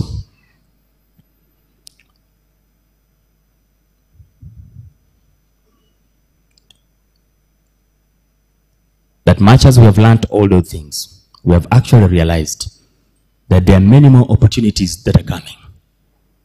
The scaling climate actions by limiting emissions, the World Bank program, newly developed program, the LEAF that I talked about, The GCF results-based payments, you know, there are discussions for the other phase of GCF. The CAFI that we just heard about, the Central African Forest Initiative, among others, that need to be explored actually by African countries to deepen our accessibility and engagement to and with forest carbon markets, effectively harnessing carbon finance as part of our climate strategies that we all have.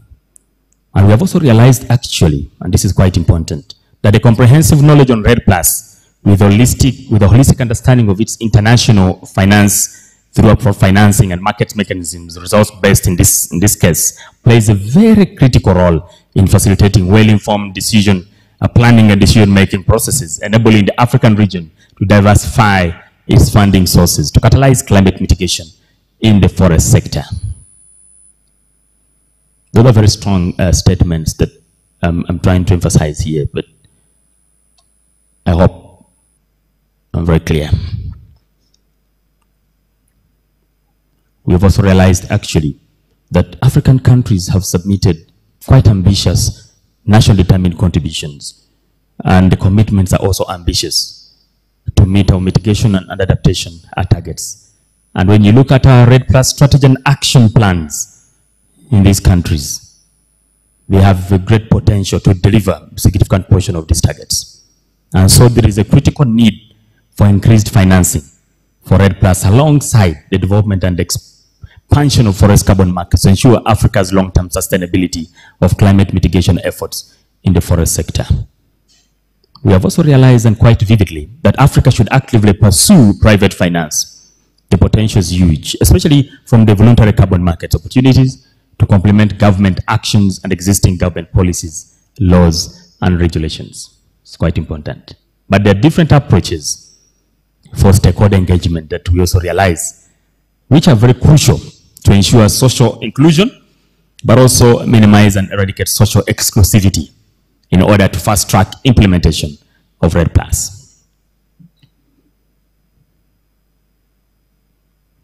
Now, this is very important. We therefore call for action.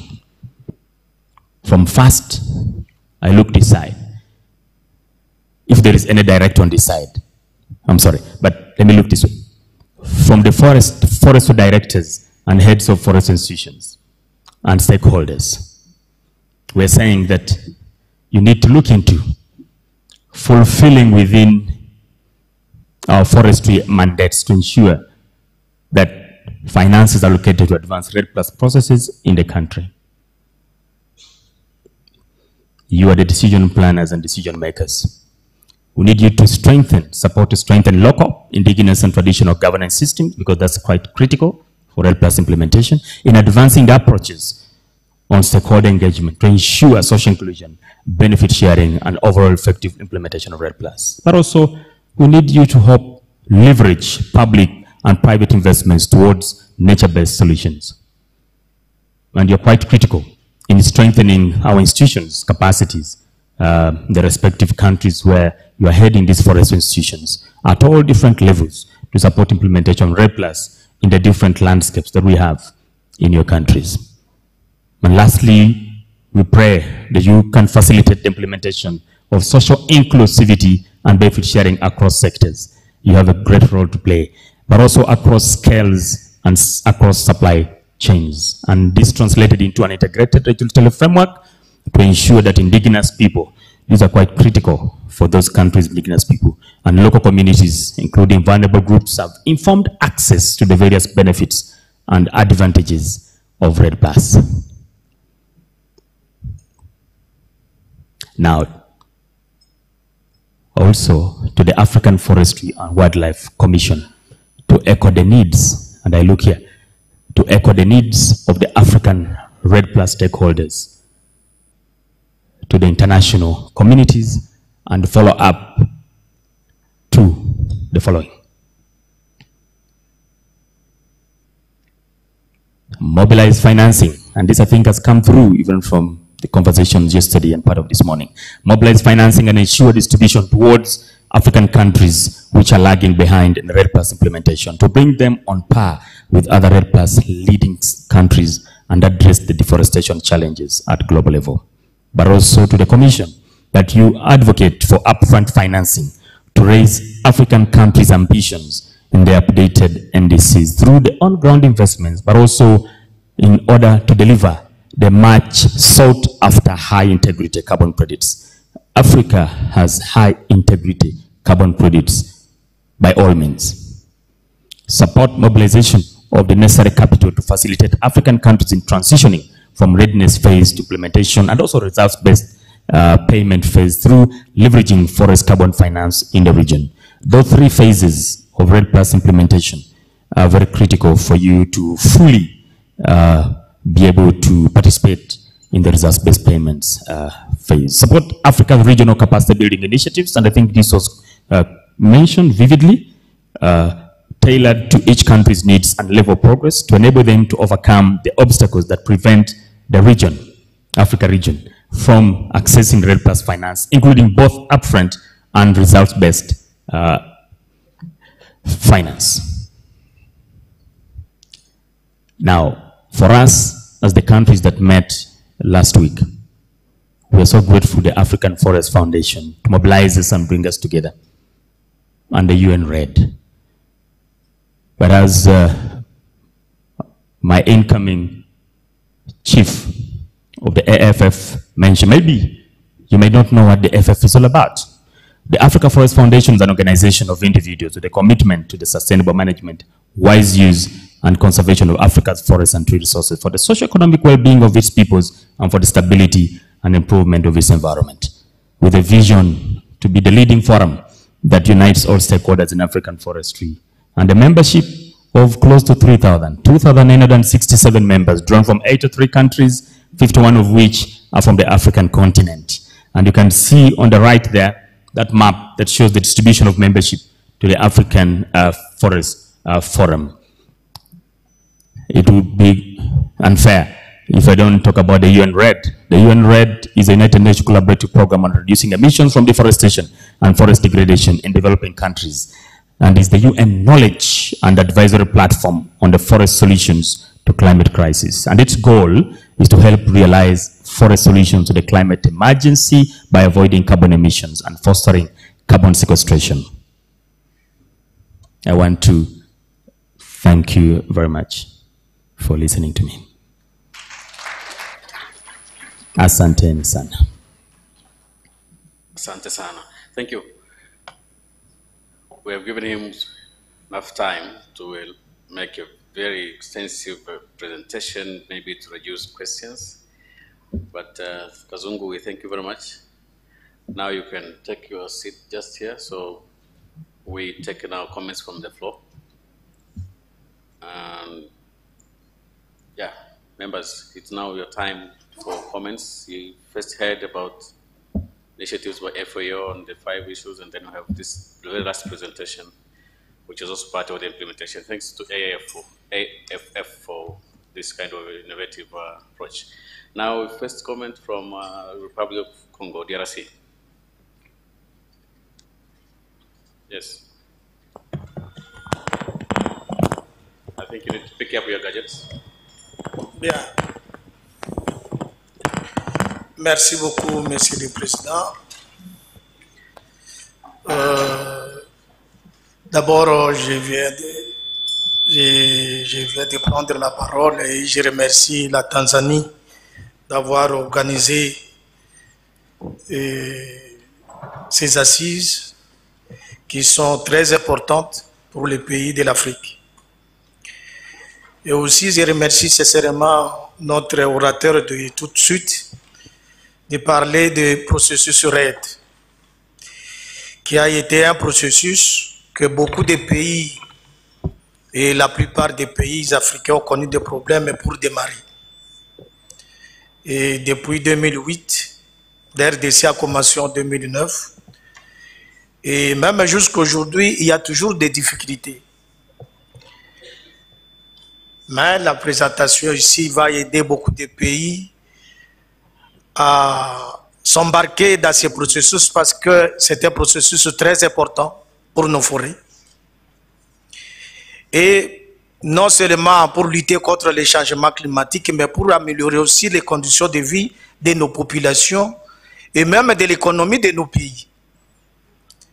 Et surtout dans l'économie de nos pays, dans les processus RAID, ça peut aider, ou pas peut aider, mais ça aide à alimenter même nos financements au niveau du pays. Malheureusement, comme l'a bien souligné notre présentateur, l'argent du processus RAID en Afrique, des financements du processus RAID en Afrique a été très faible. Est-ce que c'est tout simplement parce que l'Afrique n'est pas capable de mobiliser ses ressources? À tout moment, dans chaque fora, on ne parle que de mobilisation de ressources. Mais ça fait des années, depuis 2018 jusqu'à aujourd'hui, nous n'arrivons pas à mobiliser des financements. Alors, la question que je me pose, et je pose à notre orateur de tout à l'heure, quelles sont les stratégies pratiques et pragmatiques que l'Afrique doit faire pour que nous puissions mobiliser plus de financements dans ces processus? Est-ce que nous savons qu'il y a nos partenaires, mais nos partenaires n'est pas avec l'Afrique, si nous constatons. Ça, c'est un constat pour moi. Et je suis sérieux là-dedans. J'ai vu la Banque mondiale, l'ONU d'être arrivé avec la Banque mondiale, mais il y a eu des bagarres dans mon pays. Et la contribution des moyens financiers entre les deux partenaires que je vais citer était très faible. Il a fallu aller dans d'autres partenaires des pays amis pour appuyer notre processus. Et quand nous voyons même aujourd'hui, nous sommes là-dedans, par exemple dans les marchés carbone, mais nos partenaires, quand ils arrivent, même pour nous appuyer, nous motiver pour que nous puissions vendre bien nos carbones, mais il faut voir les prix qu'ils mettent sur la table pour payer les carbones, nos carbones. Donc, il y a un problème de mobilisation de financement au niveau de l'Afrique. Donc, il faut d'autres stratégies que nous devons développer. Parce que sinon, on va écouter toujours ces mêmes personnes, mêmes partenaires, et on n'arrivera jamais à l'objectif. Or, l'Afrique aujourd'hui, avec les potentiels forestiers qu'il a, il est connu scientifiquement que l'Afrique aujourd'hui, et les bassins du Congo par exemple, je dois les citer, le premier bassin qui a la capacité énorme pour séquestrer le carbone et les dioxydes du carbone. Donc en conséquence, on devrait plutôt être les premiers pays, les premiers bassins à avoir beaucoup de moyens pour nous motiver, pour que nous ne puissions pas amener encore la déforestation ou la dégradation de nos forêts. Et quand je vois par exemple là où nous sommes aujourd'hui, ici à Arusha, mais partout je ne vois que la forêt. Qu'est-ce que la Tanzanie gagne dans tout ce qu'il a fait comme effort? Donc c'est très faible. Donc nous devons développer d'autres stratégies. Et moi je proposerai les partenariats publics et privés avec d'autres pays. Nous parlons des marchés, il y a les marchés volontaires, mais il y a les marchés obligatoires. Mais nous pouvons, avec les partenariats avec d'autres pays du Nord, faire des partenariats publics et privés et entrer dans les marchés obligatoires. Donc ce sont des stratégies que nous devons développer. Parce que sinon, nous allons continuer à tourner en rond et nous allons toujours nous réunir et à tout moment, la chanson de mobilisation des ressources, nous allons toujours parler et au finish, nous n'arrivons pas à voir ce que nous valons dans cette planète Terre. Voilà, Monsieur le Président, c'est que mes premiers commentaires à ce niveau. Je vous remercie.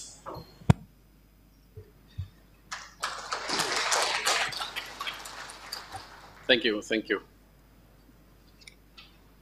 Thank you.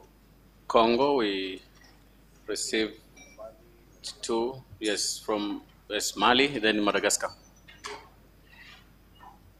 Merci beaucoup, Monsieur le Président. Je remercie l'orateur par rapport à cette brillante présentation qui nous donne encore goût à aller et à ce mécanisme RED+.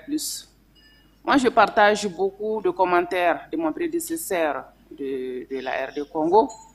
Je vais être plus concrète, c'est-à-dire, moi, je veux demander à l'orateur ici présent, qu'est-ce que lui, dans le cadre de son réseau, dans le cadre de son partenariat avec d'autres, peut faire tout de suite, en tout cas pour les pays qui sont intéressés à adhérer à ce processus et qui n'ont rien commencé, compte tenu de beaucoup de facteurs.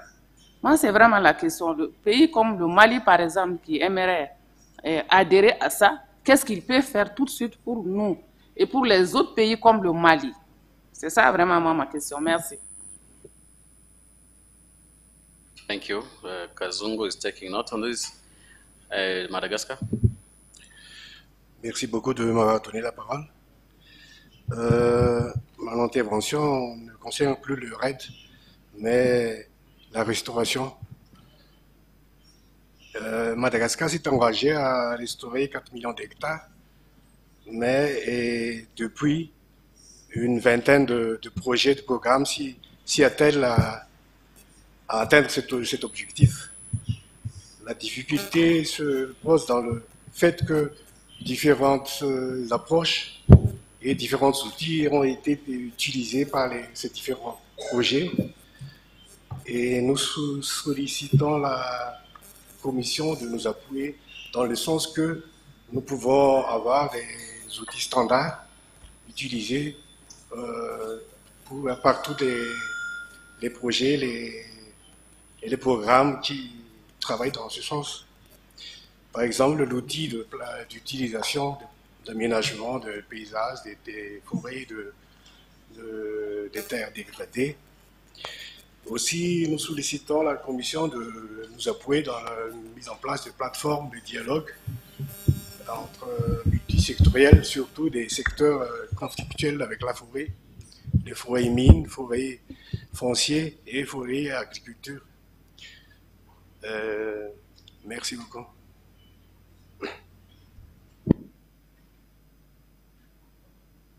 Thank you. We have still 3 members and an observer want to speak. Let us go first to Comoros. You have the floor, and then we come to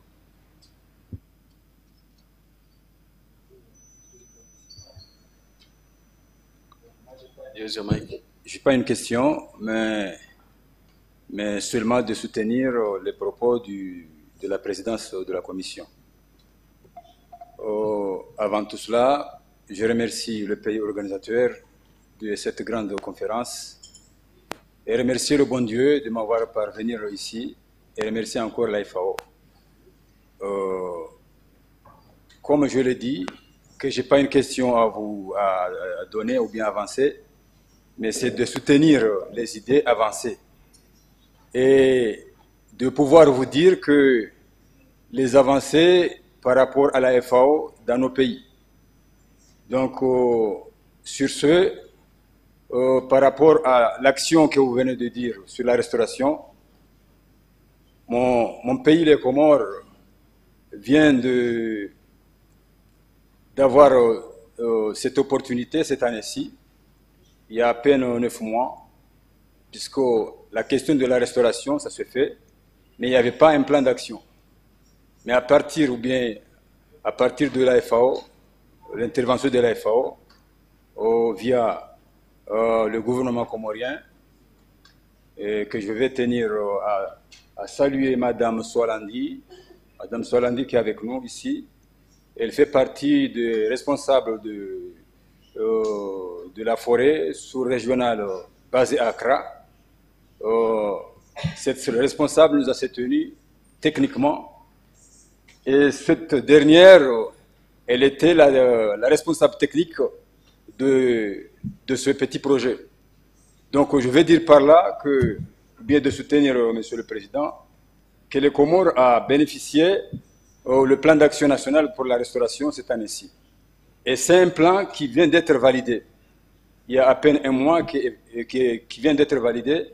Et moi qui parle avec vous, j'étais parmi les éléments fondateurs de ce plan d'action, car j'étais le consultant national.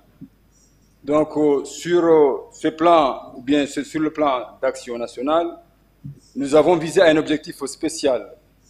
Il s'agit ici de restaurer 30%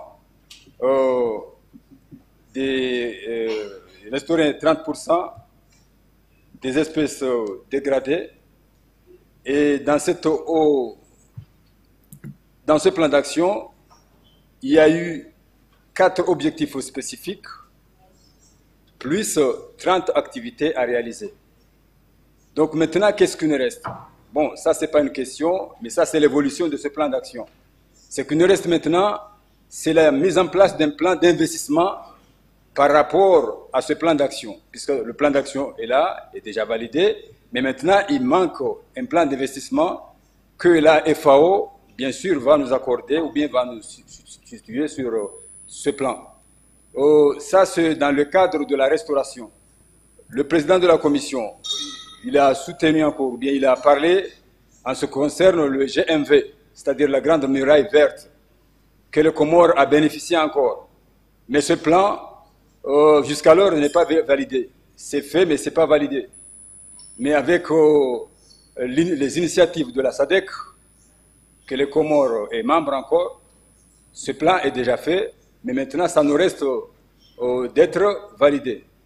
Donc, sur ces deux points, que le président, malheureusement, il n'a pas pu tenir compte de ces faits par rapport au pays.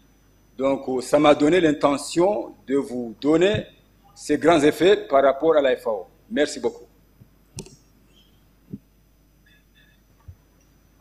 Thank you, Comoros, and congratulations for the efforts you have taken in restoration. The rest you will be dealt with accordingly. We still have 2 more. Yes, Yoneka, and but we have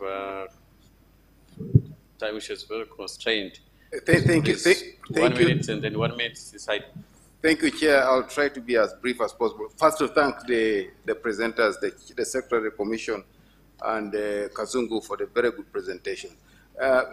Chair, if the members may allow, they could consider some of these as some of the recommendations that seem to be emerging. We have worked very closely with the FAO, particularly in the African Climate Summit. And I think that we would like to invite the FAO to continue to work with us in implementing the action plan for the implementation of a declaration that was adopted by the African Climate Summit. I think that's one of them. And then looking at the emerging issues on carbon credits, as well as RED, I think one other area that we would like to invite FAO to partner with us and other partners is to support the member states to develop capacity in carbon credits, but also in developing bankable carbon credit projects. I think this is very important, looking at what has just come up. And also in line with what FAO talked about in terms of sustainable forest management, I think, and also following on what happened yesterday, I think we need to really see how we can support member states to integrate sustainable forest management into national AFCFTA national strategies. These are African Continental Free Trade Area strategies. And I think that will be very important in making sure that we have coherent forestry and trade policies. Next year, we are going to be hosting the 10th Africa Sustainable Development Forum, which is led by ECA and the UN agencies. And we would like to invite the African countries as well as the FAO to actively participate in the forum, because we'll be reviewing two particularly very important SDGs, three actually, SDG 1, SDG 3, and SDG 13. And all those have linkages with sustainable forest management.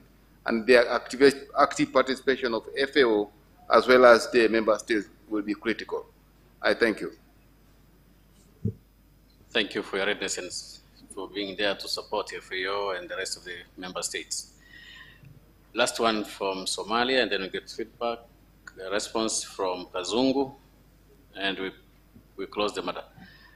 Somalia. Thank you very much. We all recognize, more correctly presume, that African Forestry and Wildlife Commission is not a funding mechanism, but we do know the Commission has an opportunity to play a role of facilitating access of funding mechanism. If I would share with you, estimated population of Somalia is currently 17 million, with the economy based on only agriculture. There is no country on earth that rely on 60% of their GDP comes from the livestock sector alone, while agriculture is 80%, the whole agriculture. What I mean, the current large livestock population, estimated 56 million, has been putting a major strain on limited natural resources. I mean, such as rangeland, vegetation, cover, and water. And Somalia is one of the most vulnerable country on the issues of climate change.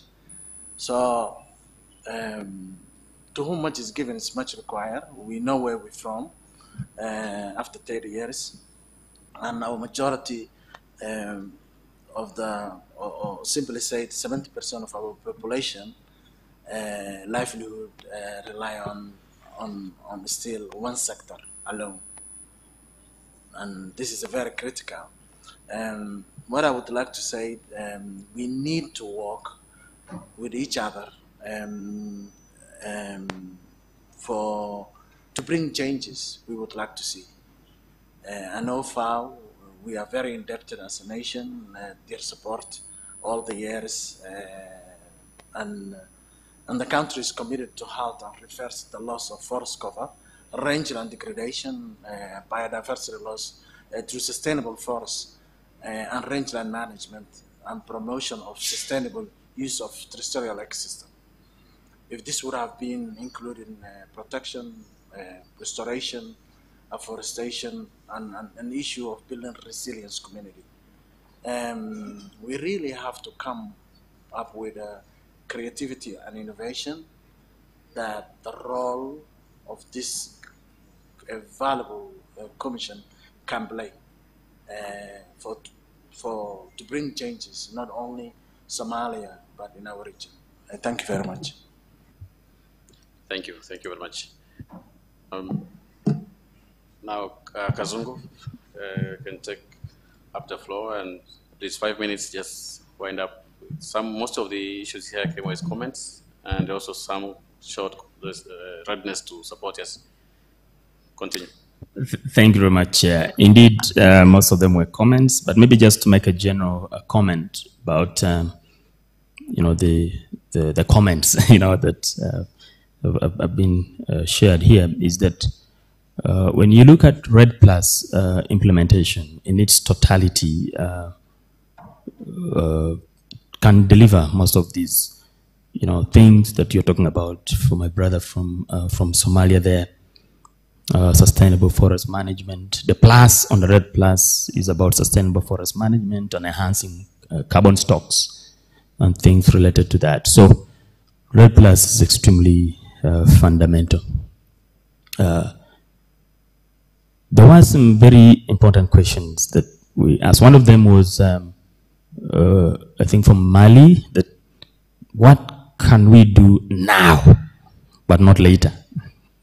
Because it seems to me that you still probably have not concluded your readiness phase. I mentioned that REDD+ is in 3 phases. The readiness phase, make the country ready You develop the 4 Warsaw elements, the baseline, which is called the FREL, the National Forest Monitoring System, which is the MRV system for forestry, the safeguards information system, which tackles the safeguards issues, including the social inclusion and, and also the strategy and action plan, which is an instrument that if you implement, then you will deliver mitigation actions of NDCs, but also be able to deliver the carbon credits. So what can you do is to open up and look out for the partnerships that we have. In this room, we have FAO, we have UNRED, we have the Africa Forest Forum, which is bringing us together to be able to, to build our capacity or develop a capacity building program for RED and other things. So, just reach out, because there are still opportunities for financing readiness activities for RED Plus across the globe, and the opportunities are varied from different sources. We talked about some of those opportunities out there that you can tap into. There was, I think, my colleague from DRC who mentioned that what can we do? I mean, it seems that RED Plus processes are taking longer than needed. True, for most countries, it has taken more than 10 years to become ready. But I also want you to appreciate that at every conference of parties, what we call the COPs, there are decisions that are made. The Paris Agreement, for example, Article 13 of the Paris Agreement on transparency brings in a number of things. So you find that even for countries that have, reached a certain level with submission of their Warsaw elements to the UNFCCC, they still need to twitch a little bit more to improve on their, on their elements to respond to some of the other requirements. And some requirements actually are aligned to some standards. So you need to be very smart as a country and be able to keep improving on these elements. But if you have submitted elements to UNFCCC, then, view from a RED Plus point of view is that you can actually be engaged or involved in results-based payments. So capacity is extremely important. My colleague from DRC, we need to continue building our capacity internally as African countries, be able to speak with one voice, be able to understand what does it mean exactly to sell a carbon credit. What is an high integrity credit? What does all this mean for Africa? Do we have that voice? Do we have, I think these are things that we need to amplify a little bit more in different engagements like this one, but also other engagements like at the COP and for all COPs, by the way, even the biodiversity, the CBD, and even the UNFCCC COPs, we need to voice out these things. But biodiversity is related to high integrity of carbon credit. So we need to be able to do that. Capacity is quite key. You can't talk about what you don't understand anyway. Opportunities are there. I just mentioned the voluntary carbon market, private sector engagement, all these things. But we need to be ready. I listened vividly to one of the presenters, the last panel here, that we need to be ready, even in terms of regulations, in terms of guidelines. As countries, do we have this? So all this is important.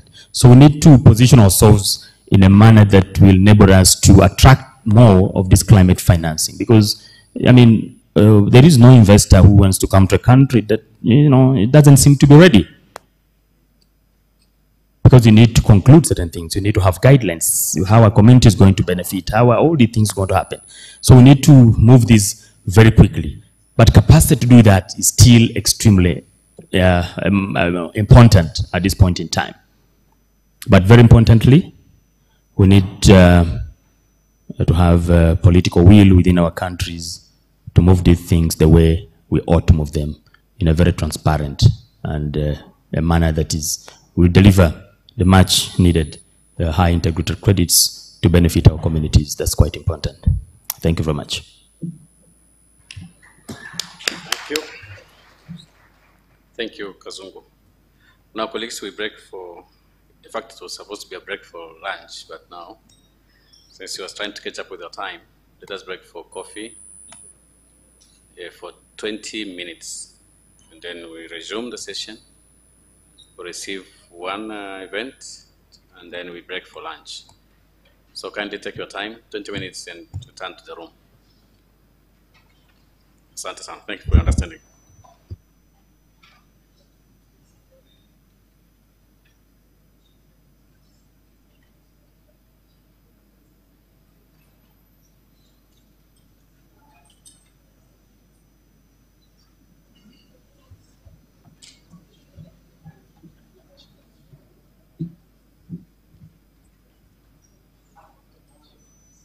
Recording stopped.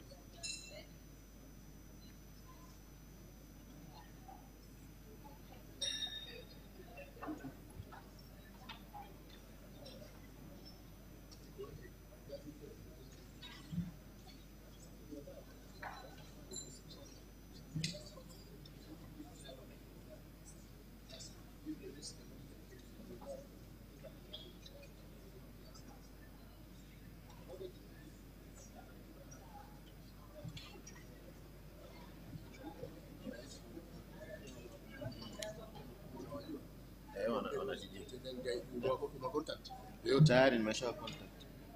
Niwaambie tu ili iwe rahisi. Dakika moja nikisema mimi napata mmoja mmoja. No, waambie tu WhatsApp. Unaweza kuambia?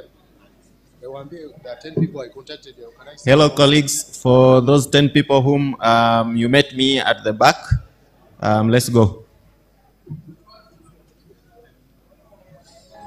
There are colleagues who have signed their checks. We want to go to the bank right now. Who have signed? If you already signed, I have already contacted you. So let's meet at the back.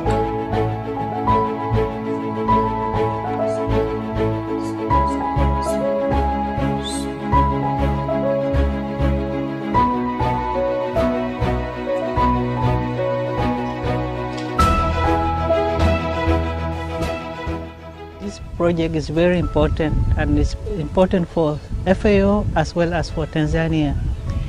The project has been chosen for a reason, and it's to rehabilitate the mangroves which are degraded, and we all know how important are the mangrove in terms of combating climate change, in terms of preserving the fishing site and the breeding site for the fish. Ukiangalia mikoko ni mimea ambayo mara zote inabaki na majani, haipukutishi majani kama miti mingine. Kwa namna hiyo ina uwezo mkubwa sana wa kupunguza hewa ukaa kwenye mazingira na namna hiyo kupunguza ile ongezeko la joto ambalo linasababisha mabadiliko ya tabia nchi. Kiukweli kama wakazi wa mji huu tulipata athari kubwa sana kitendo cha kukata hii mikoko. Ifikia hatua tunakosa mvua, tunakosa baadhi, yani samaki wanashindwa kuzaliana. Halmashauri kwa kusaidiana na jamii husika na serikali za mtaa itaunda timu ambayo itakuwa karibu zaidi na wananchi, karibu zaidi na eneo hili kwa ajili ya kuwezesha uoteshaji zaidi wa mikoko hii ili tuweze kurudisha mazingira ambayo yameharibika yawe katika hali yake ya kawaida. So the progress needs commitment from technical support, which we are doing, financial support to make sure that we scale it up to other locations which have not been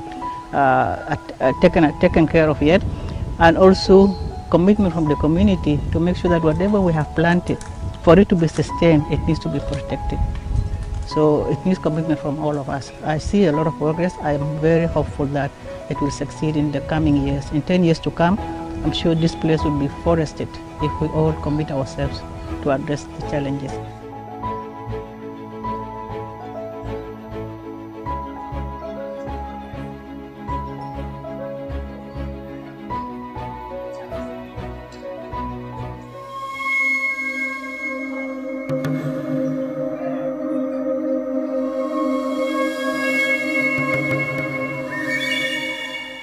The 24th session of the African Forestry and Wildlife Commission, AFWC24, and the 8th Africa Forestry and Wildlife Week, AFWW. On behalf of the Bureau, I would like to welcome you all to the 24th session of the African Forest and Wildlife Commission and the 8th African Forest and Wildlife Week. The African Forest and Wildlife Commission stands as the prominent governing body for the forest and wildlife matters across Africa within the framework of the Food and Agriculture Organization, FAO. The Commission takes on the crucial role of fostering regional cohesion and coherence to contribute effectively to the global development agenda and the comprehensive program of work undertaken by FAO. This commission, therefore, plays a pivotal role in shaping the future of Africa's forests and wildlife, ensuring the sustainable management for the benefit of both the continent and the world at large. The United Republic of Tanzania, renowned for its unparalleled natural beauty and biodiversity, will be hosting the 24th session of the Africa Forest and Wildlife Commission, AFWC 24 in Arusha, from the 30th of October to the 3rd of November 2023. In this documentary, we will explore the significance of this event and its impact on the conservation of Africa's precious forests and wildlife.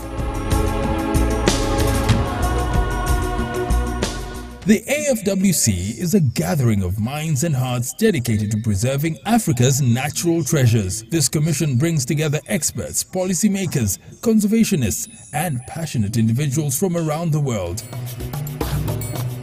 It is a platform for collaboration, knowledge sharing, and forging partnerships that will shape the future of forest and wildlife management in Africa. Throughout the week, the AFWC agenda is jam-packed with critical topics from sustainable forest and wildlife management to wildlife conservation, landscape restoration, agri-food systems, and community participation. African Forest and Wildlife Commission is an official forum where the heads of forest and wildlife of African member states meet every 2 years to discuss and advise on the priority policy and development issues related to forest and wildlife management in Africa. It's also the platform where the countries meet to exchange the experience as well as to debate some of the challenges within the sector and develop the solutions to deal with the problem. It's also a platform where the region develop the programs which feed into the regional and international agenda as well as to the FAO program of work. Esteemed speakers from around the world will share their insights and experiences, fostering innovative solutions to the challenges our continent faces.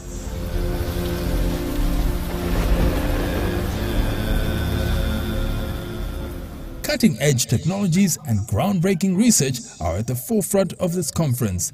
Delegates will explore how these advancements can be harnessed to protect Africa's irreplaceable natural heritage. One of the core principles of AFWC is community participation.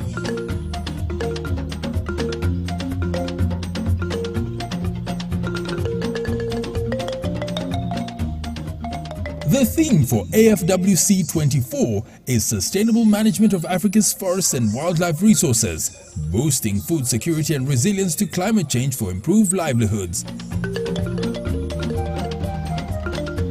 The Commission theme will focus on boosting food security and resilience to climate change for improved livelihoods, highlighting Africa's forests and wildlife and their key roles in communities' livelihoods, food security, and economic growth. From restoration projects that combat deforestation and degradation of natural resources to innovative wildlife conservation initiatives, the AFWC is a catalyst for positive change in Africa.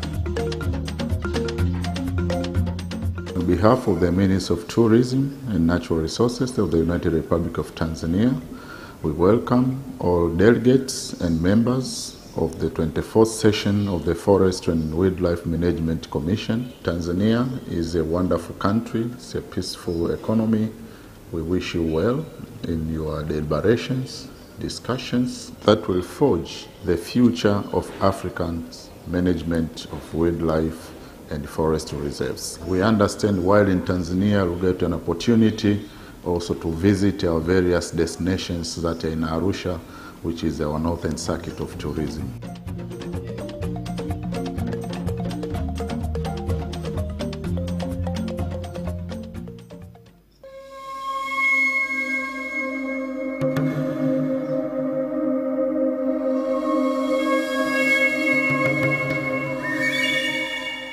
The 24th session of the African Forestry and Wildlife Commission, AFWC 24, and the 8th Africa Forestry and Wildlife Week, AFWW. On behalf of the Bureau, I would like to welcome you all to the 24th session of the African Forest and Wildlife Commission and the 8th African Forest and Wildlife Week. The African Forest and Wildlife Commission stands as the prominent governing body for the forest and wildlife matters across Africa, within the framework of the Food and Agriculture Organization, FAO. The Commission takes on the crucial role of fostering regional cohesion and coherence to contribute effectively to the global development agenda and the comprehensive program of work undertaken by FAO. This Commission, therefore, plays a pivotal role in shaping the future of Africa's forests and wildlife, ensuring the sustainable management for the benefit of both the continent and the world at large.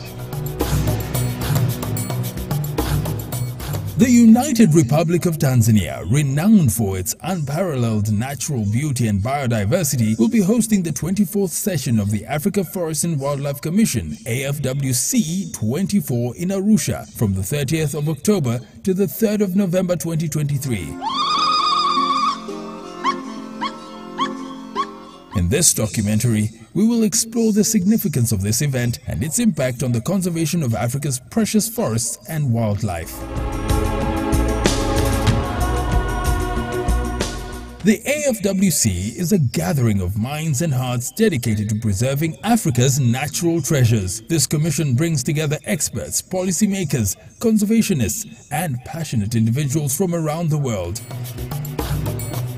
It is a platform for collaboration, knowledge sharing, and forging partnerships that will shape the future of forest and wildlife management in Africa. Throughout the week, the AFWC agenda is jam-packed with critical topics from sustainable forest and wildlife management to wildlife conservation, landscape restoration, agri-food systems, and community participation. African Forest and Wildlife Commission is an official forum where the heads of forest and wildlife of African member states meet every 2 years to discuss and advise on the priority policy and development issues related to forest and wildlife management in Africa. It's also the platform where the countries meet to exchange the experience as well as to debate some of the challenges within the sector and develop the solutions to deal with the problem. It's also a platform where the region develop the programs which feed into the regional and international agenda as well as to the FAO program of work. Esteemed speakers from around the world will share their insights and experiences, fostering innovative solutions to the challenges our continent faces.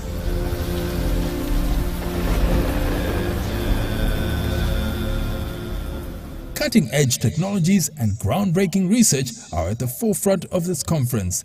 Delegates will explore how these advancements can be harnessed to protect Africa's irreplaceable natural heritage. One of the core principles of AFWC is community participation.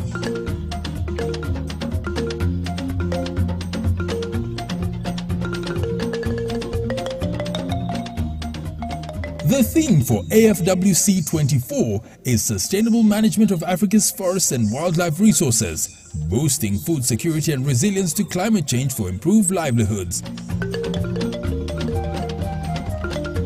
The Commission theme will focus on boosting food security and resilience to climate change for improved livelihoods, highlighting Africa's forests and wildlife and their key roles in communities' livelihoods, food security, and economic growth. From restoration projects that combat deforestation and degradation of natural resources to innovative wildlife conservation initiatives, the AFWC is a catalyst for positive change in Africa. On behalf of the Minister of Tourism and Natural Resources of the United Republic of Tanzania, we welcome all delegates and members of the 24th session of the Forestry and Wildlife Management Commission. Tanzania is a wonderful country, it's a peaceful economy. We wish you well in your deliberations, discussions that will forge the future of Africa's management of wildlife and forest reserves. We understand while in Tanzania we'll get an opportunity also to visit our various destinations that are in Arusha, which is our northern circuit of tourism.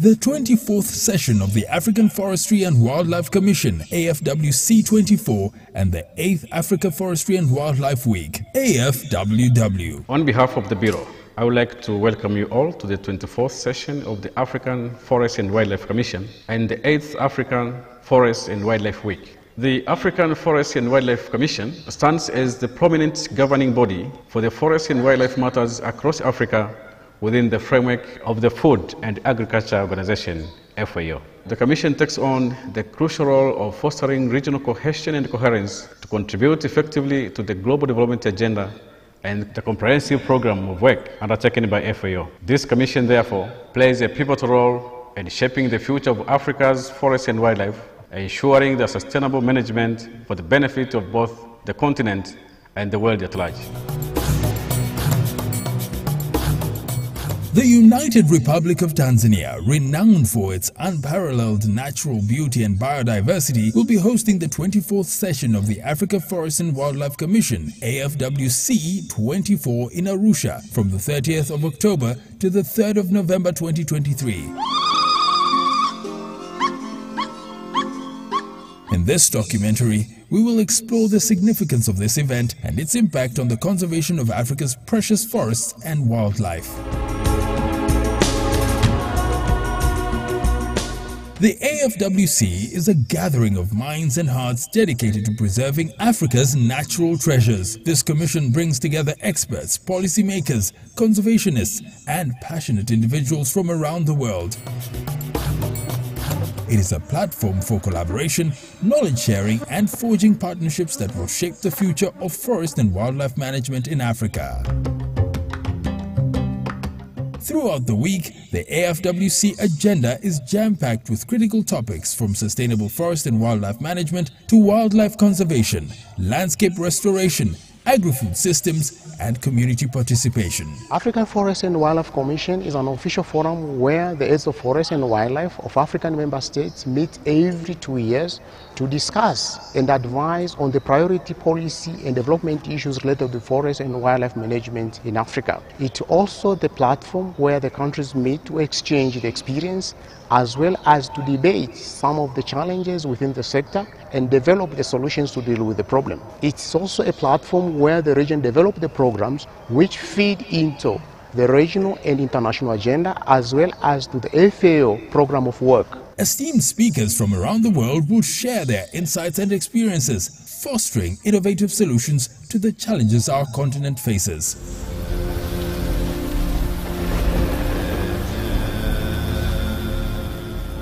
Cutting-edge technologies and groundbreaking research are at the forefront of this conference. Delegates will explore how these advancements can be harnessed to protect Africa's irreplaceable natural heritage. One of the core principles of AFWC is community participation.